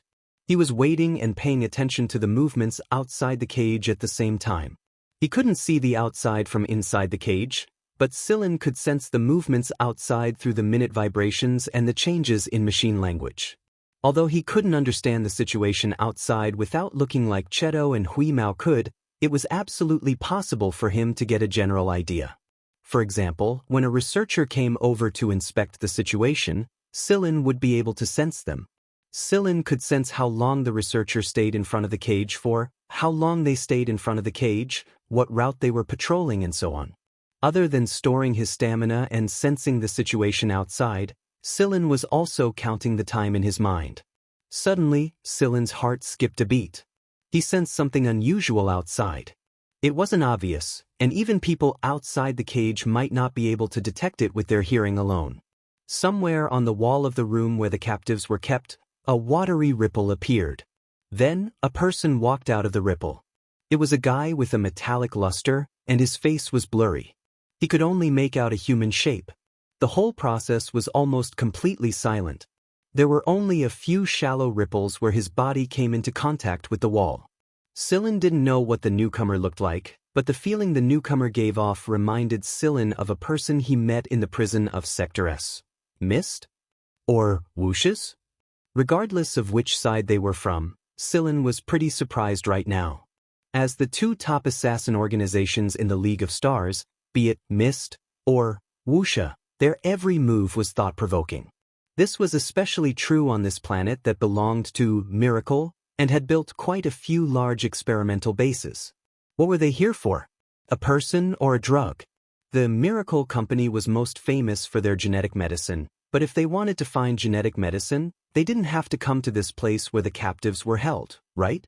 Sillin kept his head down and maintained his previous posture. From the outside, he looked like a sleeping person. The visitor did not pay any attention to Sillin. After scanning the room, he stepped into the wall again. The ripples disappeared, and everything returned to how it was before. It was as if no one had ever been here. Although there were no researchers in the room, there were several monitoring devices that could clearly see what was going on in the room. Since that person could walk out of the wall so brazenly, he definitely wasn't afraid of being discovered by the surveillance camera. In other words, the surveillance camera had been activated, so he definitely had accomplices, possibly even several. Things were getting complicated. However, this was not necessarily a bad thing. At least they could directly push the blame for what happened next. Time slowly passed, and the researchers at the base continued with their work as usual. In another base that was slightly further away from the research base that Sillin was in, two researchers were chatting in the break room during their free time, complaining about the experiments that kept failing recently. It's still not working. The stability can't be improved no matter what, and the side effects are too great. In just one afternoon, we have already failed more than 20 cases, and the people above are still pressuring us. It's so tiring, so annoying, one of the researchers complained. They did not come to this place to conduct research completely out of their own free will. They were only standing here because of the coercion and bribery of the Miracle Company. At first, they were also quite surprised. After all, the people used as test subjects here were all soldiers, and some of them had quite high military ranks. Relatively speaking, these people had strong physical fitness, so they were all very good test subjects. If this was in the past, these few small researchers would not have dared to experiment on these soldiers and officers. They could not afford the revenge of the League of Stars army. But now, the situation was different, and they were used to it. Listening to this person's complaints, the other researchers sitting beside him nodded in agreement. That's right. We have also failed quite a lot over there. Although the first batch of experimental subjects were still considered successful, the success rate for further strengthening is generally not high. Human genes also have their limits. Even if they have been modified, this limit cannot be ignored. I don't agree with this. Our modification is to break through the limits of the original genes. Otherwise, why would it be called modification? Also, then there was silence. Continue, I'm listening. The researcher who was drinking water with his head lowered and listening to the other person's reasons for disagreeing realized that the person beside him was not saying anything after a while. He turned his head to look at the person beside him and realized that the other person was looking at him in horror. What's wrong? Your face? That person jumped away abruptly and pointed a trembling finger at the person holding the cup. My face? That researcher put down the cup and raised his hand to touch his face. This time, he also exclaimed in shock. He did not see what exactly happened to his face, but he saw that brown spots gradually appeared on his raised hand. He hurriedly rolled up his sleeves and realized that his entire arm was in the same condition. Needless to say, brown spots must have appeared on his face as well. You have it on your body too, the person covered in brown spots shouted at his colleague who was about to rush out. Indeed, the other person's symptoms had only appeared 2 minutes later, but like the former, brown spots had begun to appear on his body. This was not the kind of color spots that appeared on the bodies of the elderly. The spots on their bodies, big and small, were all oval in shape. Moreover, the subcutaneous nerves where the spots appeared seemed to have already died and could not be felt. Even if a knife were to be slid on those spots, the person would not feel any pain. Was this a virus infection? Or was it the effect of drugs? They did not know. The laboratory's virus defense system did not give any warning, and they themselves had not come into contact with any drugs that could cause such symptoms. The sudden fear was rapid and intense. People who were engaged in biochemical experiments had a natural sense of panic when faced with such a situation. They had seen all kinds of changes that happened to their test subjects. Therefore, in order to prevent themselves from being infected with something bad, they were very careful about self-protection. Moreover, the biochemical laboratory on this planet base had all kinds of protection and disinfection facilities. After working here for more than 2 years, there had not been any cases of infection. Other than a few researchers who were injured by failed test subjects, the others had always been fine. But what was going on now? Protective clothing, disinfection room, multi-level buffer room, isolation room. All of these should not be a problem. Could it be the effect of the drug? Before these two people had time to react to what had happened to them, an ear-piercing scream outside the lounge officially swept up the uneasiness of this laboratory. The laboratory was in chaos. In addition to this laboratory, several other laboratories in the base were experiencing the same situation. Soon, the entire base was filled with people screaming in fear. They were afraid of becoming the same as those test subjects. Such a large-scale situation must have been caused by the spread of the virus. The effect of the drug would not be so fast and affect such a large area. Because most people believed that this was a symptom of a virus infection, they were especially panicked. In fact, if the symptoms were the same as those test subjects, their fear might be less, but the problem was that the symptoms appearing on their bodies were not the same as the test subjects after being forcibly infected by the virus carrier. The unknown was the scariest, because you had no idea where to start to save it. At the same time that the chaos caused by the infection occurred in this experimental base, similar situations began to occur in 2 other bases. News of an unknown virus infection spread, and the other experimental bases on the planet that had not yet found cases were all in a tense state of alert. The base's defense system could not detect this virus, and the disinfection situation in the disinfection room and the buffer room outside the sterile room could not be confirmed. The virus base's response was very fast. They had already set up a special team and began to study this virus. However, within a few hours, the news that came made the panic escalate again. Several senior researchers in the team had been infected, and the situation of the other team members was pending. This, pending, was actually just a superficial excuse.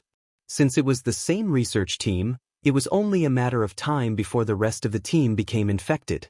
The incubation period of this virus in different people was different.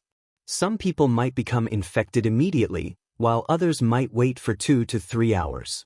Most importantly, the frequency of its mutation was very high, leaving several senior researchers in the research team at their wits' end. Now everyone only knew that this virus would numb people's nerves. So far, there had been no cases of death, but the people in the base did not feel relaxed at all. No one dared to be sure that this virus would not be fatal. Perhaps this was only the initial stage of the mutation, and it was not life-threatening. Then what next? When the numbness of the surface nerves gradually spread, coupled with the high frequency of the virus's mutation, who could guarantee that it would not become a fierce killer? The base that did not have any cases of virus infection refused to allow outsiders to enter, and the original defense system was upgraded. The people in the base also did not have the mood to do their own things. They preferred to lock themselves in closed rooms, isolated from the outside world, for fear of being infected.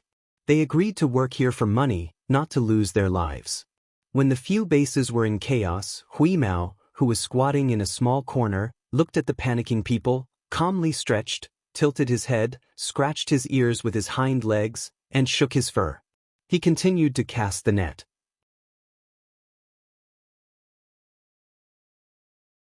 Chapter 356.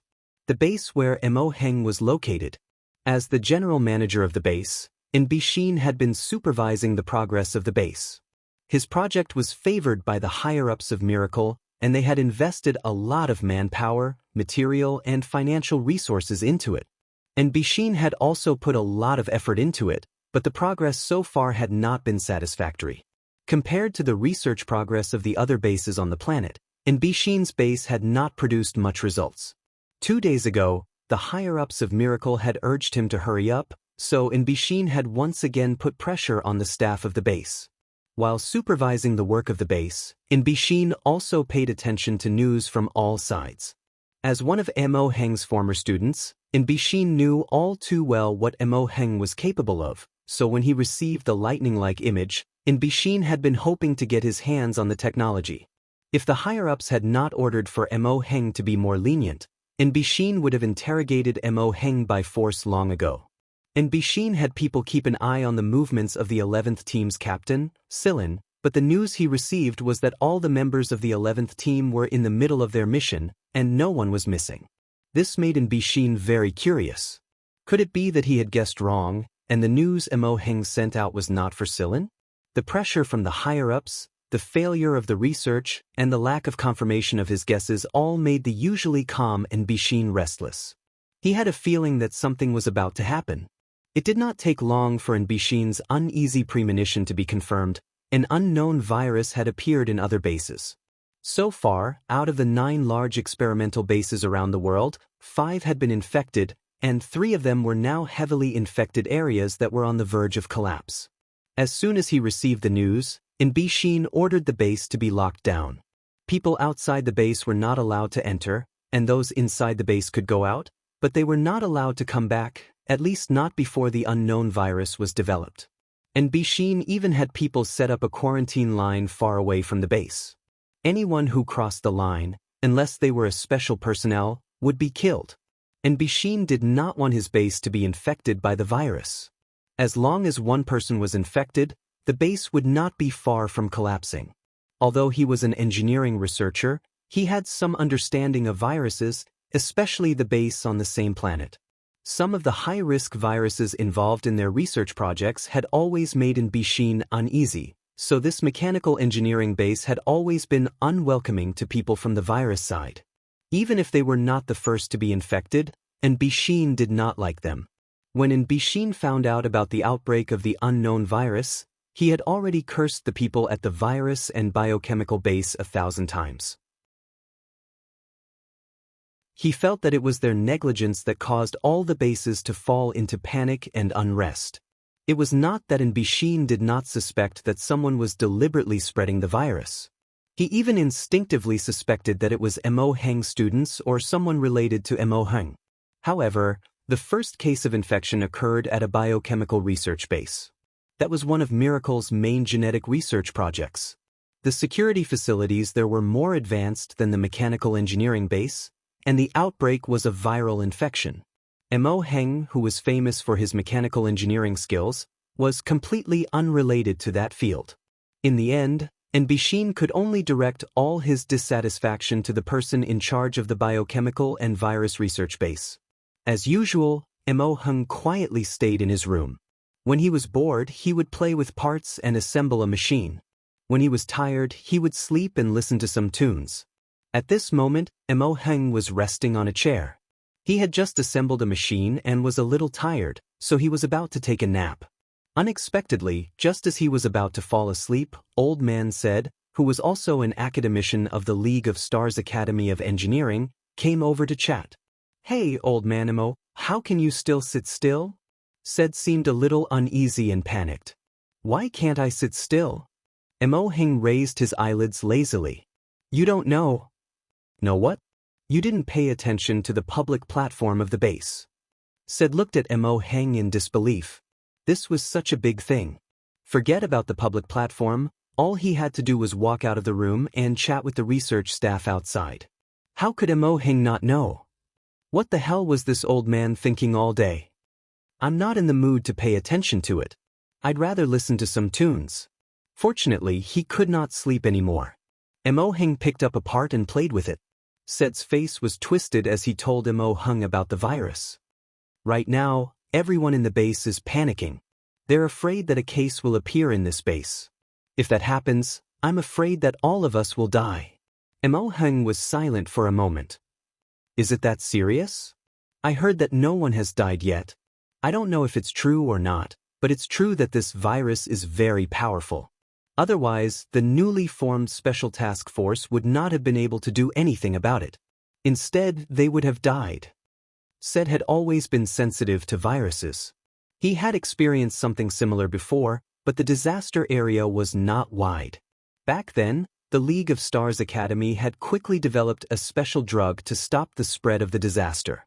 However, as an academician of the League of Stars Academy who had a good influence in the academic world, Said knew the hidden story behind that incident.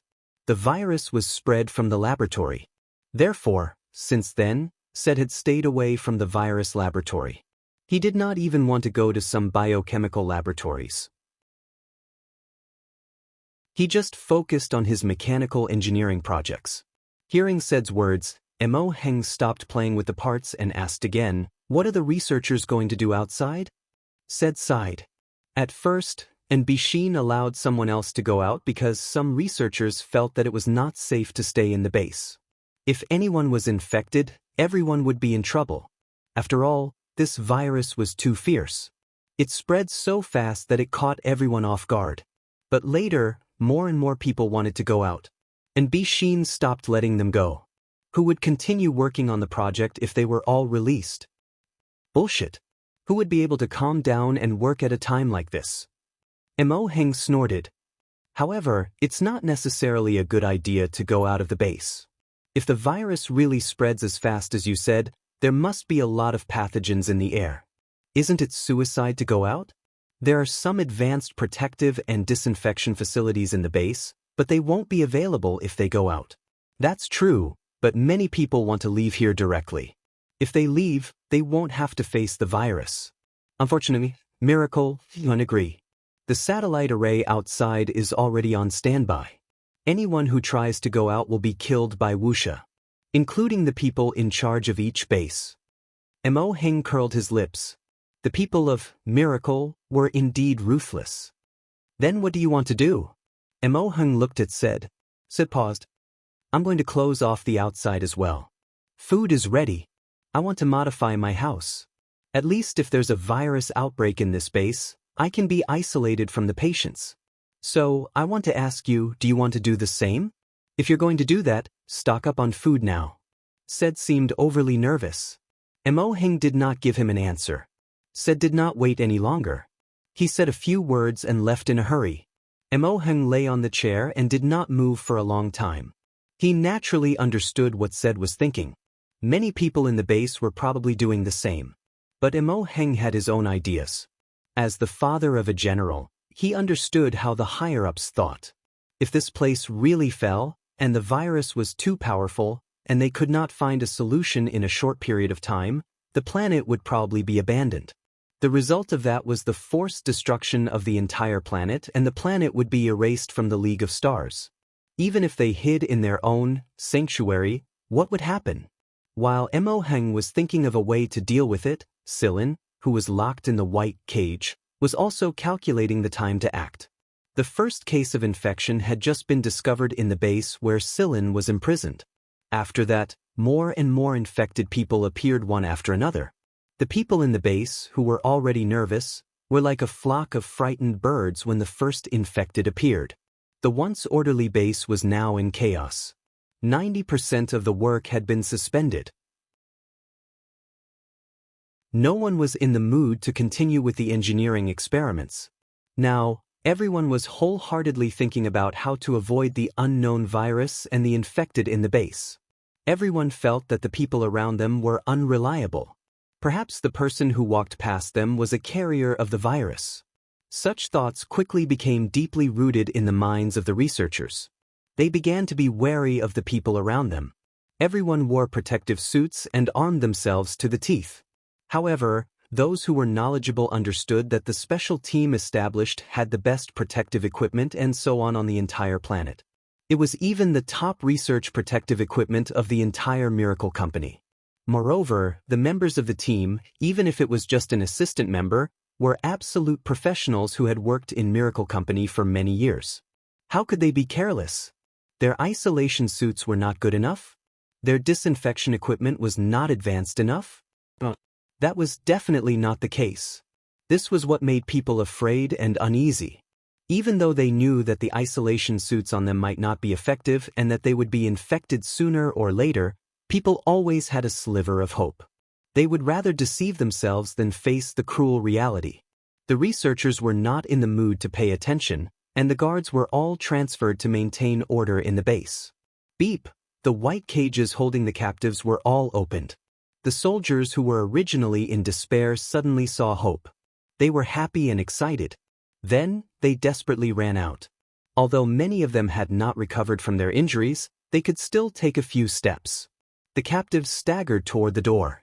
Those who were in better condition had already pushed aside the people in front of them and tried to open the door. Sillin was a little surprised when the cages were opened. The timing was wrong. It was 20 minutes earlier than planned. Although 20 minutes wasn't a long time, Cheto, Shusag, and the others shouldn't have arrived so quickly if everything went according to plan. Therefore, there was no way Cheto was the one who opened the cages. In other words, it was either Yu Lu or the person who opened the cages. Sillin didn't know if there were other parties involved. In any case, the cages were opened so that they could move ahead and make preparations. Sillin and the captives mingled together. The captives in front of the door were almost fighting over how to open it when the door opened on its own. The captives rushed out of the room and ran in different directions. They didn't know where the path led to, and they didn't listen to anyone's advice. Right now, they only had one thought in their mind, and that was to keep running. They didn't want to get caught by those people in lab coats or those armed weirdos again. The captives were weak and their injuries hadn't healed yet, so their escape speed was slower than usual. Sillin, on the other hand, quickly left the base quietly. However, he didn't leave the base right away. Sillin followed the impression he had when he first came in. He turned at the fork and arrived at a room that looked like it was used to hold captives. Before he could get close, the door to the room opened, and all the cages holding the genetically modified test subjects were opened. Needless to say, it must be the work of the people who opened the cell doors earlier. Sillin swiftly took out a gun that he had prepared a long time ago from the leaf-patterned ring and fired at the modifiers who were gradually awakening from their drugged state. The bullets fired from this gun would split into a dozen or so pellets after they were fired. Each pellet contained some carrier genes, and these carrier genes were what Sillin had extracted from the flies on the planet at Sector E who always fed on all kinds of drugs. He also added some key enzymes and other buffer drugs into each pellet. After the pellets were shot into the bodies of the modifiers, they would swiftly take effect due to the metabolic activity of the modifiers and cause them to become resistant to a lot of drugs. Normally, in genetic modification research projects, some drugs would be used to forcefully suppress the genetic modifiers. Otherwise, they would cause a lot of trouble if they were to awaken. The incomplete modifiers were unstable. They couldn't control their emotions, or in other words, their original emotions had been forcefully erased during the modification process. Therefore, the unsuccessful modifiers would enter a berserk state. Most of the finished modifiers had already been used in Miracle's own armed forces. Those big, fully armed men were the finished products of their research. However, Miracle wasn't satisfied with the abilities of these finished products. They hoped to carry out a second round of modification and strengthening on top of this foundation, and the ones in front of them were the test subjects for this second round of modification. Be it a normal person or a modified test subject, all of them would be infected with the virus. However, humans would panic and be at a loss because of this, but these modifiers wouldn't. They didn't possess such thoughts and emotions. They were like brainwashed people. Once they were told to do something, they would carry it out until they could no longer move. Due to the escape of the captives, the guards of the base would definitely rush over very soon. What Sillin needed to do was to let these incomplete modifiers fight against the initial modified ones. Otherwise, Sillin's movements would be restricted. Let the people of Miracle worry about it. The fully armed guards were already rushing over. Sillin sped up his movements. When the first incomplete modifier that had awakened rushed over, Sillin finished firing his last shot. He avoided the fist of the incomplete modifier and quickly escaped to the other side of the tunnel.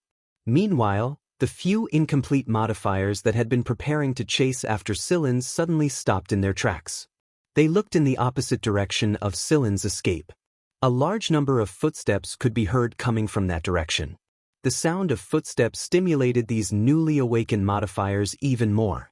Confrontation, battle. Who was stronger, the initial genetic modification product or the incomplete secondary modification product that hadn't stabilized yet? Regardless of which side was stronger, Sillin didn't have the time to pay attention to it.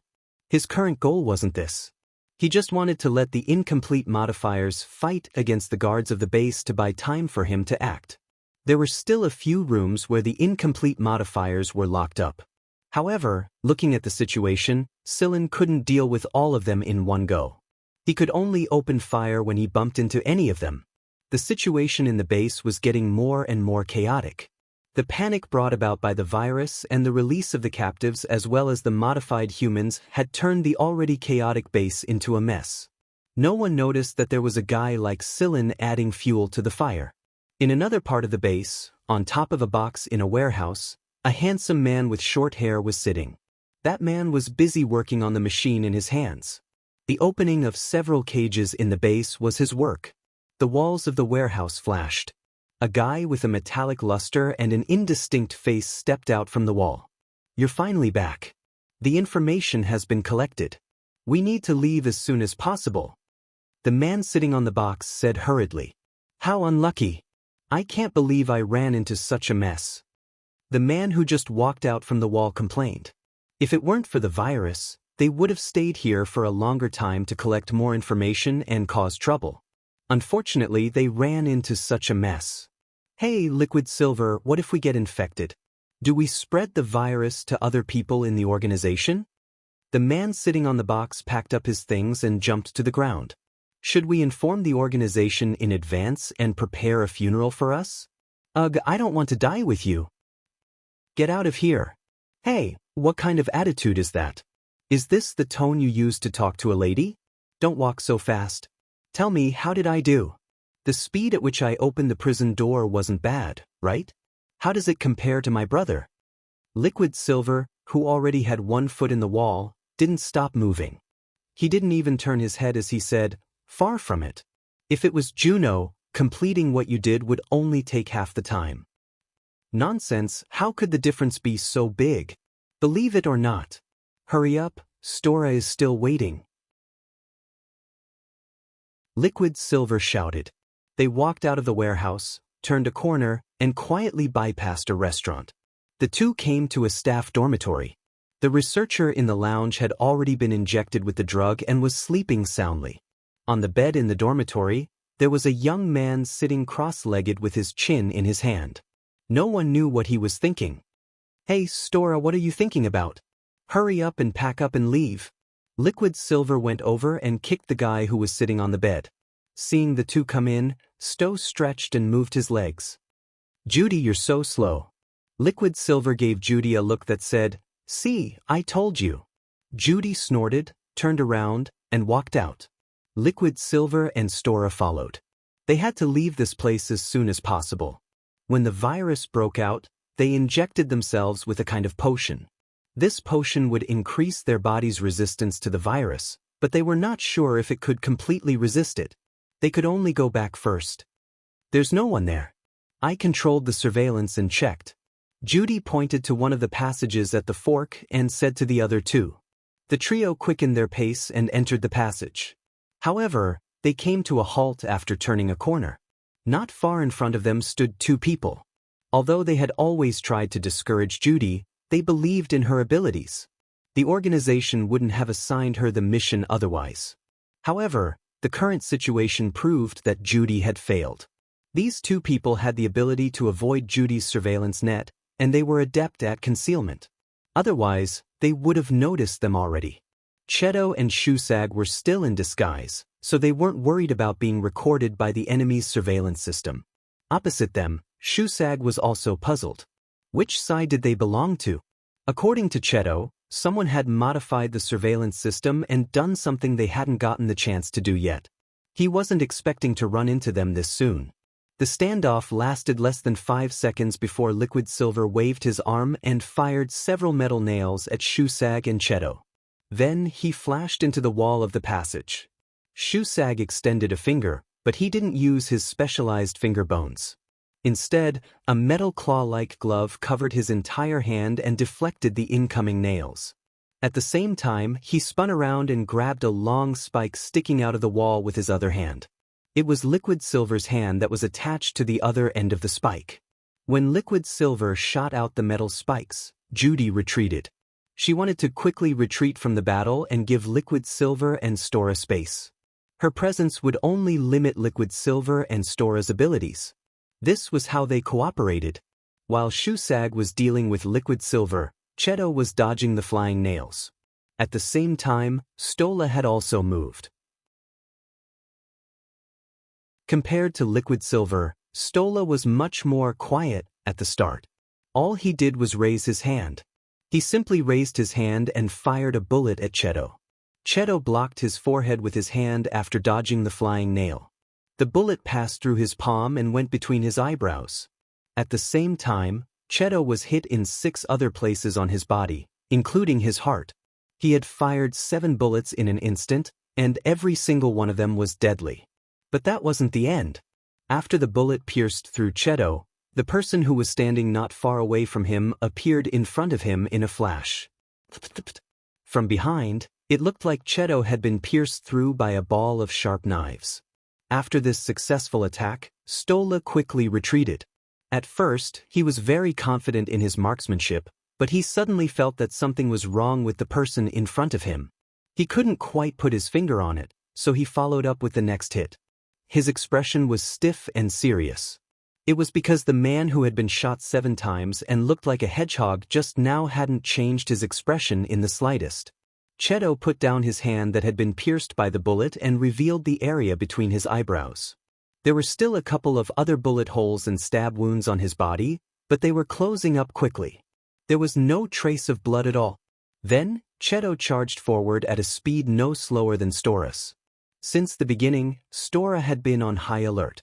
When Cheto moved, Cheto spread out a semicircle wall of blades in front of him and protected him behind it. Crack, crack, crack, crack. The sound of metal snapping echoed crisply inside the tunnel. What was different from before was that the blades on the wall seemed to have collided with something harder than them, and they broke immediately. Cheto's fingers turned into claws and almost pierced through the wall. However, Cheto's movement suddenly came to a halt. Ignoring the man in front of him, he retreated back to Shusag's side.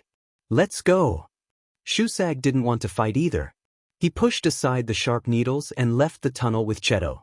Just now, Cheto had received a message from Sillin telling him to move ahead of schedule. Therefore, he didn't waste any more time with these people. After recording their information, Cheto and Shusag left to complete the next part of the operation. After watching Cheto leave, Stola looked at the blade wall he had unfolded. There was a claw mark on it, and the protruding claw mark was only a dozen or so centimeters away from him. Stola was just about to activate a protective shield when he didn't expect Cheto to suddenly stop. "Who are they? Are they Azrael's men?" Judy asked.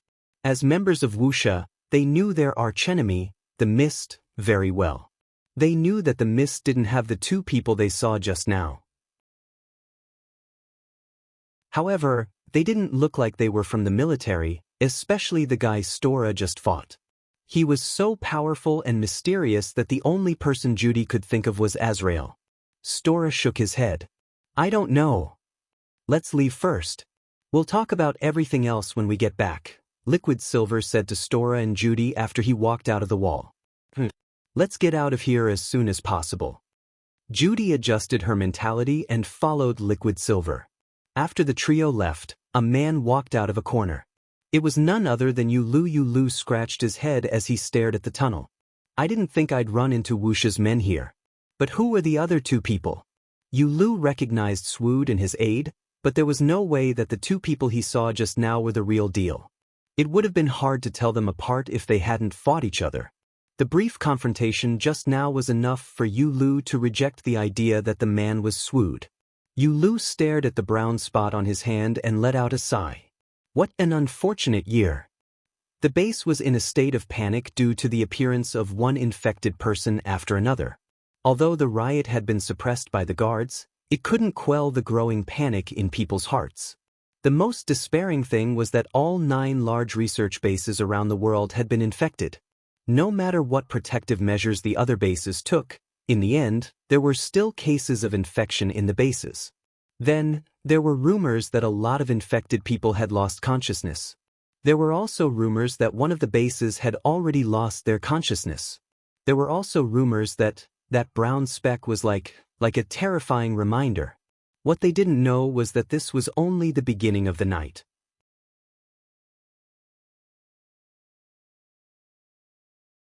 Chapter 357. From the appearance of the first infection to the current infection of all 9 large research bases around the world, it had only taken less than 4 hours. In just 4 hours, the unknown virus could spread so quickly. The first batch of people who were infected had almost lost the ability to move. They were like desperate people waiting for death, unable to find a bright way out, unable to see hope. The biggest hope was originally the specialized team formed by the planet's top virus researchers, but now, the entire specialized team had sacrificed themselves. From life to death, it could happen in just a short moment. Now, however, this virus seemed to have prolonged the process of death. The people who were infected by the virus deeply felt the feeling of losing control of their bodies inch by inch, but their consciousness was still clear, and they could clearly feel the torturous process of helplessly waiting for death. In addition to the 9 large research bases on the planet, there were also problems at the spaceport and the patrol fleet. It was not a virus infection, but the spaceport and the patrol fleet had signal interference, and they could not ask for help from the outside world. In fact, they had been affected by electromagnetic waves 4 hours ago.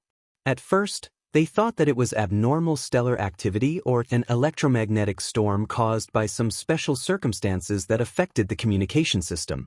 However, with the appearance of the unknown virus on the ground and the fall of the 9 large research bases one after another, the people outside the planet were also anxious. The people in charge of the 9 bases, the captain of the patrol fleet, and the chief administrator of the spaceport were now extremely busy. However, after all, there were a few senior management here. No matter how chaotic it was, they had to try their best to control the situation here. The 9 base leaders controlled the research bases, and the people in space did not allow anyone on the ground to escape from the planet. Even if the 9 people in charge did not say anything, the people in the spaceport and the patrol fleet knew what to do. They were now extremely glad that they were in space and not on the ground. Although the 9 bases on the ground usually researched their own projects, they were all interconnected. From time to time, there would be aircraft flying between the various bases, and they guessed that this was why all 9 bases were infected. If they were all isolated, it would probably be much better. The captain of the patrol fleet wrote his thoughts in the report, and when the technicians set up the communication equipment, they would send the information together with the report to the higher-ups. Maybe they would be promoted. It had to be said that the captain of the patrol fleet did not know the suffering of being outside. Compared to the patrolling fleet's wishful thinking, the people of the 9 bases on the ground fell into unprecedented panic, but they were suppressed by the guards, not daring to act recklessly. Even though Cylin had released a batch of incomplete modified humans, the number of completed guardians in the base was still the majority. It was more than enough to suppress the researchers. A few of the higher-ups suspected that someone had purposely created trouble to release the incomplete modified humans. Moreover, when they injected the drugs into the modified humans, they realized that the drugs did not have the same effect as before. The subsequent injections were even less effective, and the drugs could not suppress the modified humans at all. Some researchers took blood samples from the incomplete modified humans that were killed by the guards and found that these modified humans all had resistant substances in their bodies. It would have been fine if it was just one of them. After all, experimental breeds would occasionally mutate. However, the current situation was that a large portion of the incomplete modified breeds had developed resistance to the drug. Even if they did not develop absolute resistance, at least the effect of the drug would be greatly reduced. If this wasn't man-made, then there must be a ghost. But who did it? To have the ability to open the cages that held the test subjects in the bases and cause the incomplete modified humans to develop resistance, perhaps this unknown virus was also man-made? The first few guesses were understandable, but many researchers did not believe that this unknown virus was man-made. Perhaps they were too conceited. They did not believe that anyone could create such a domineering virus. This virus that they could not do anything about and could not even find a solution to it. Even Miracle could not do anything about it, so who could create it? After all, Miracle was a famous and large company in the Star Alliance. The infection caused by the virus had not reached its worst state yet, and the noisy researchers were quickly suppressed by force. Coupled with the persuasion of some people who were good at talking, compared to the previous chaos, the situation had started to turn for the better. However, Sillin would not let them settle down so quickly. Just as the few higher-ups were temporarily relieved, a piece of music started playing in the 9 large research bases, including the patrol fleet in the sky and the spaceport. The pitter-patter of rain, accompanied by a soothing tune, seemed a little abrupt in such a situation. Everyone was very familiar with this song.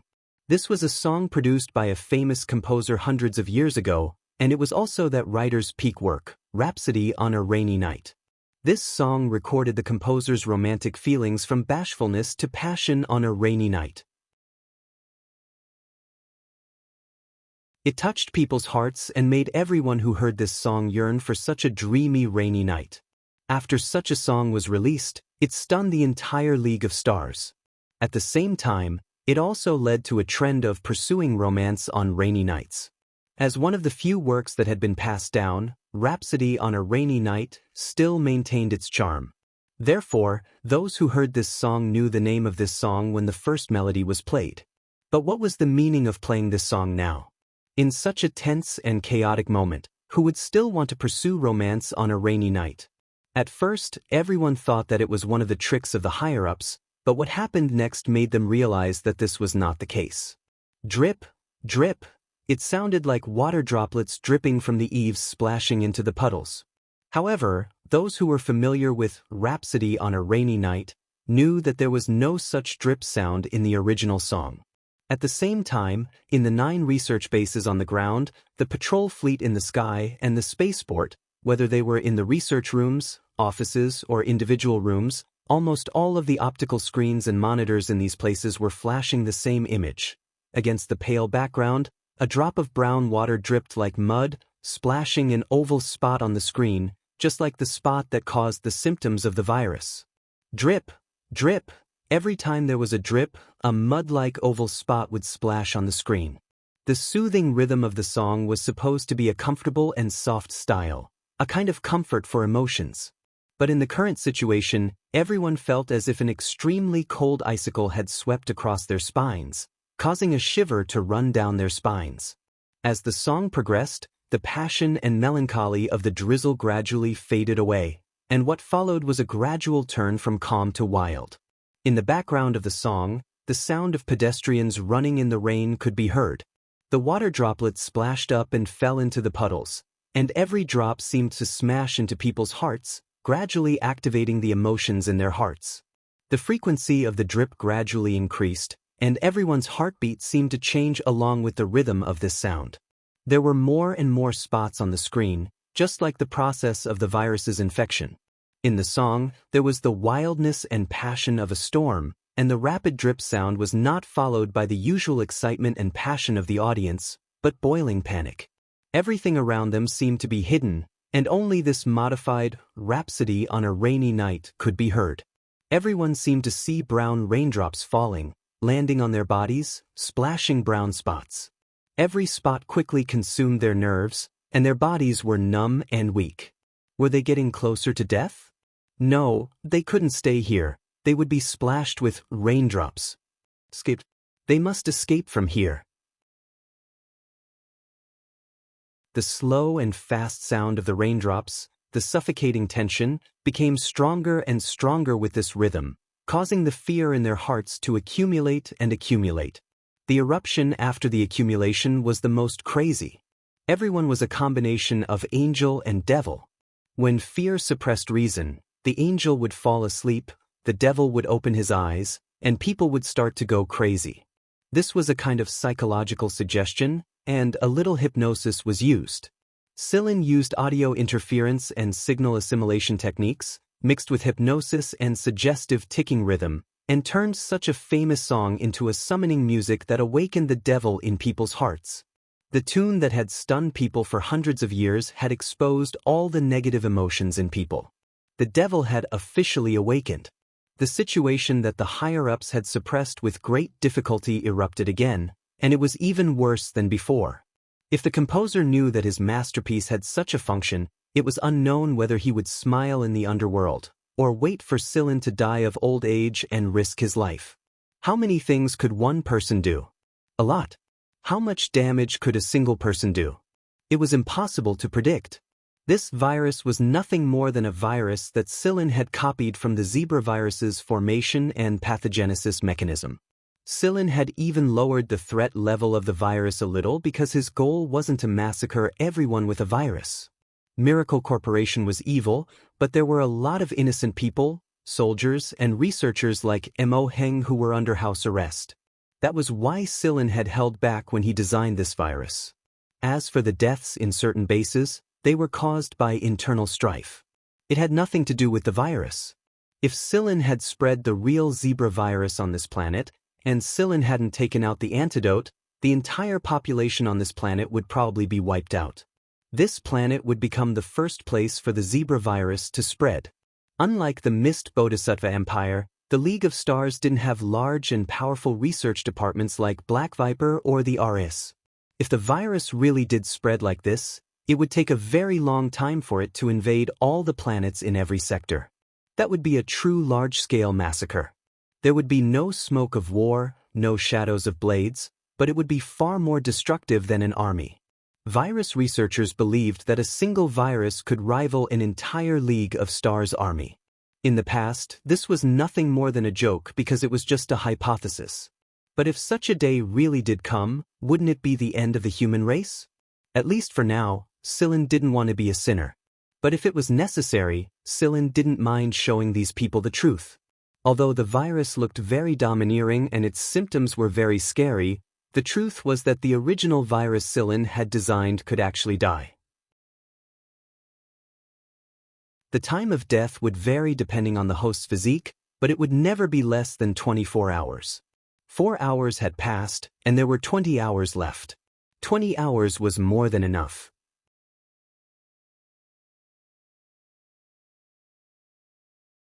Chapter 358. In a certain place outside of the base. Liquid Silver, Judy, and Stora had already met up with Wuxia and the others who had infiltrated here.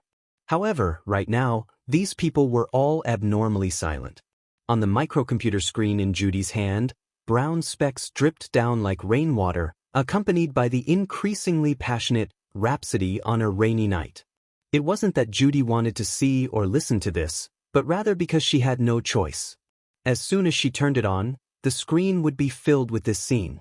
The microcomputer in her hand had already been invaded by that abnormal signal, a signal she had no way of stopping. This was the first time Judy had encountered this type of signal. Even when she was taught a lesson by her brother Juno in the past, she had never encountered a situation where she didn't even have the leeway to do anything. When the others saw Judy like this, they also understood that right now, Judy had no way of stopping this strange image and this famous song that had amazed people for hundreds of years, but now made people's blood run cold. Just whose side is it? One of them said in a low voice. Liquid Silver and Stora were silent. They knew that this matter was definitely related to the two people they encountered before, because not long after those two left, this image and music appeared. At that time, the other party left too suddenly. After all, in terms of strength, the other party wasn't weak. That was to say, the other party left in a hurry because of this matter. This definitely isn't the military style. Those old foxes in the political world wouldn't do something like this either. After all, the implications behind miracle are too great. They definitely wouldn't bring trouble for themselves in this kind of situation. However, apart from these two big heads, who else could it be? Another wuxia person said. If it wasn't the military, not the political world, not Azrael, not Fog, and not wuxia, then who else could it be? It definitely couldn't be those boorish hunters, right? No matter who it was, after today, those who experienced everything, especially those who were infected by the virus, if they could safely escape this disaster, when they heard Rhapsody on a Rainy Night, in the future, their mood would definitely be completely different from before. Today's situation gave them a psychological hint. Moreover, rainy days would also form a psychological shadow. The sound of the raindrops would remind them of this terrifying experience. Such a shadow would also affect them for a long time. Alright, don't worry about that. No matter who it is, our priority now is to leave this place. Otherwise, we don't need to go back. We'll just stay here and feed the virus. One of Wuxia's men said as he patted Judy, who was staring at the holographic screen. Liquid Silver turned off Judy's microcomputer. Let's go. Juno isn't the only top player in the League of Stars. The League of Stars is so big, and there are many capable experts. It's just that some people are more low-key than Juno. If Juno was the one who set up the base's defense, perhaps this wouldn't have happened, Stora said. Back then, Juno had given an obsolete work to someone from Miracle, and they didn't continue working together after that. When the base was first established, they wanted Juno's help. However, Juno rejected them. Azrael's attitude had always been subtle, and no one could guess what they were thinking. Judy didn't say anything. She didn't refute or agree with Liquid Silver and Stora's words. Maybe Liquid Silver and the others didn't know much, but Judy knew that this abnormal signal alone was far beyond her ability to analyze. In fact, she couldn't even analyze the signal further. She couldn't copy it, so she could only watch obediently. Even if Juno herself was here, she might not be able to intercept it. While Judy and the others were puzzling over this abnormal signal, Hui Mao was crouching on top of a building in the base where Mo Heng was imprisoned. He was looking down at the ground and everything inside the base. He and Cheto had deactivated the defense network of the 9 bases. Right now, the chaos caused by Rhapsody on a Rainy Night was slowly heating up. A lot of infected people had already rushed out of the bases in an attempt to escape. While the Rhapsody on a Rainy Night feast was going on, Silin had also arrived at the base where Mo Heng was imprisoned. With the help of Cheto and the others, Silin was able to avoid the guards with ease. Silin casually put on a set of work clothes, and he even made some brown spots on his body. Although most people in the base were wearing protective masks, and it was impossible to tell the difference from their faces, Silin still did it anyway. It made it harder to arouse suspicion. Therefore, it would be very difficult to notice Silin's difference in this chaotic environment without careful investigation. The guards of the base were very busy right now. Although there weren't any incomplete modifications in the base, there were robots and machines that hadn't been perfected yet. Moreover, these robots and machines took up a lot of space, so it would take the guards quite some time to deal with them.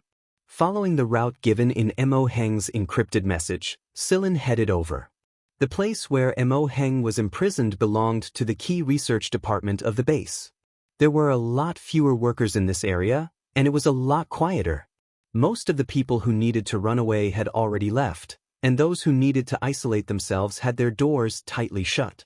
Moreover, the modified protective shield had strengthened both the inside and the outside, so it was very difficult for outsiders to enter without some professional tools. The surveillance in this area had also been hacked, so Sillin wasn't worried that the managers of the base would notice anything amiss.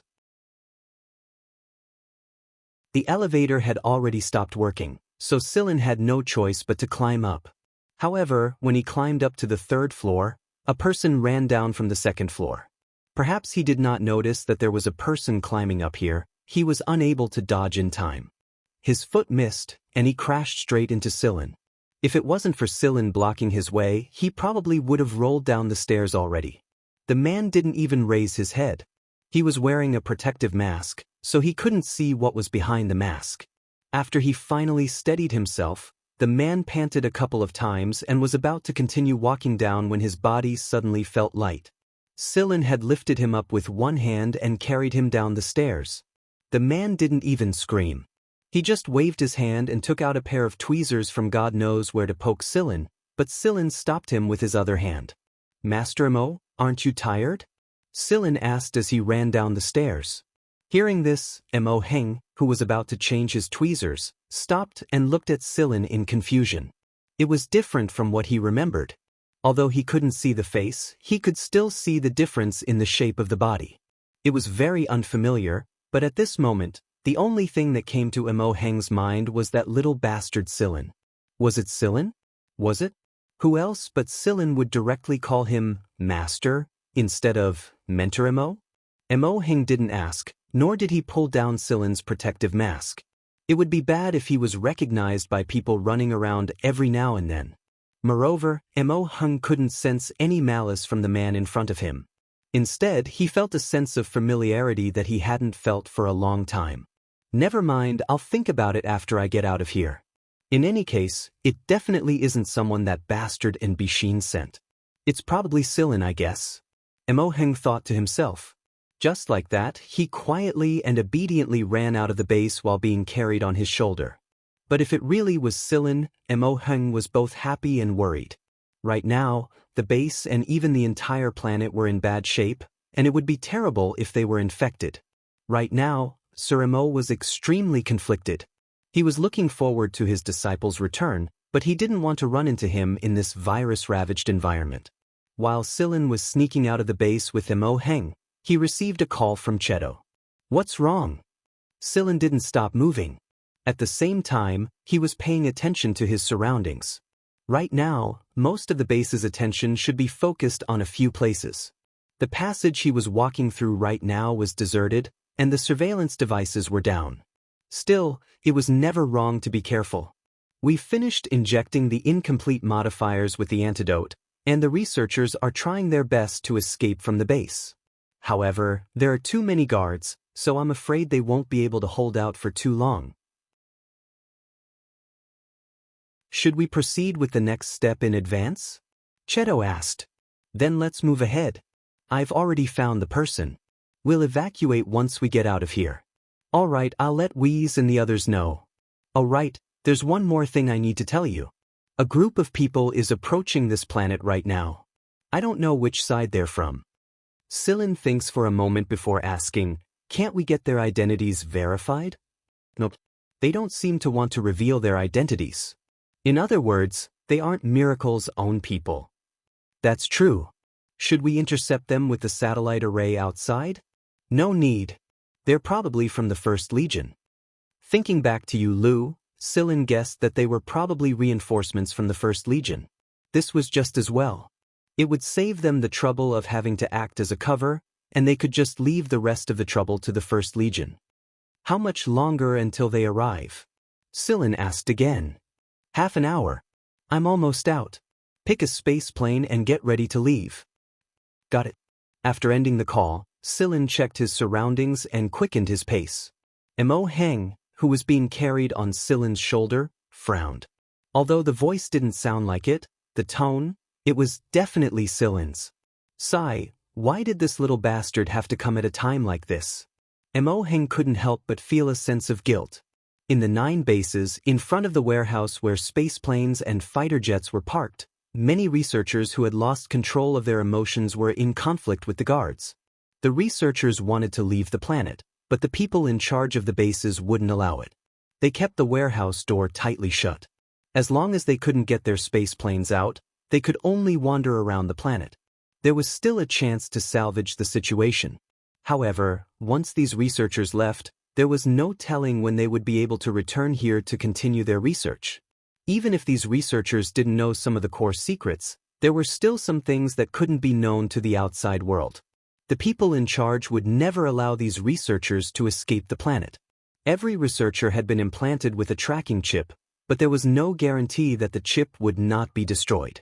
After all, there was no lack of experts among these researchers. The people in charge couldn't take the risk. Among the 9 people in charge of the bases, 7 of them had already developed pathological changes. They wanted to leave but didn't dare to. If they stayed, they might be able to wait for Miracle to send reinforcements, but if they left, they would definitely die. However, what made the people in charge go crazy was that the warehouse door opened on its own. Not only that, one of the space planes rushed out and directly scattered the guards at the warehouse door. As soon as they saw this, the researchers seemed to be encouraged and rushed toward the warehouse with all their might. Some of the more agile ones had already opened the hatch of the spaceplane. In a place where no one was paying attention, a gray shadow flashed and quickly disappeared. Following that, similar situations happened in the other basic bases. Fighter jets and spaceplanes took off from the various bases. Stop them, at all costs. The person in charge shouted at the communicator that was connected to the patrol team and the people in the spaceport. What the person in charge meant was that they couldn't let these researchers escape the planet even if they had to blow all of them to smithereens in the end. However, the person in charge didn't get a response from the patrol team and the spaceport for a long time. The communicator could not be connected. At this moment, in the sky, be it the people from the patrol fleet or the people from the spaceport, they were also in a lot of trouble. Their instruments were being interfered with to varying degrees, and they were unable to control the satellite array to activate its attack mode. Most importantly, they knew that someone was approaching the planet, and it wasn't Miracle's people. When Sillin and Mo Hung walked out of the base, Shusag happened to be flying a spaceplane toward them. He opened the hatch at the bottom of the spaceplane, and Sillin ran a couple of steps and jumped onto it. Chedo and Huimao were already safely inside the spaceplane. Huimao was crouching on top of a box at the cabin door, staring at Mo Heng while wagging his tail leisurely. After entering the spaceplane, Sillin removed the protective cover on his face and took off his work uniform. After removing his protective mask, Mo Heng stared at Sillin for a moment before shooting a glance at the familiar cat next to him. Then he reached out and pinched Sillin's face hard twice. "You've changed again, you little bastard. How did you know it was me? I didn't make a sound when we bumped into each other. How did this kid recognize me the moment we bumped into each other?" The corner of Sillin's mouth twitched. His face was pinched so hard that it looked a little deformed. "It feels like you. You don't need to make a sound. I can recognize you as soon as you move." Mo Heng nodded in satisfaction. But at the same time, he was very worried about the brown spots on Sillin's face. He wanted to bring Sillin to a few of his old friends who were in the field of virus research and medicine and see if they could do their best to treat it. He only had one precious disciple that he was satisfied with, and if something really happened to him because he tried to save him, Mo Heng would blame himself forever. Noticing Mo Heng's worry, Sillin said, "Don't worry, it's not fatal." Mo Heng's sad thoughts came to an abrupt halt. Then, he looked at Sillin for 2 seconds strangely and asked, "You're the one who created the virus?" Sillin nodded. "Who did it?" Mo Heng sat there and massaged his legs to catch his breath. He glanced at Sillin, then massaged his legs to catch his breath, and then glanced at Sillin again. After repeating this a few times, Mo Heng reached out with both hands to grab Sillin's face. "Tell me, why are you so popular?" Sillin, looking at the old man, he was more than happy. "Weren't you locked up? How did you get out?" Sillin asked. Mo Heng let go of Sillin's face and sat down again. He said slowly and proudly, "Give me a box of tools and I can dismantle this base. Do you believe me?" "Yes, of course I do."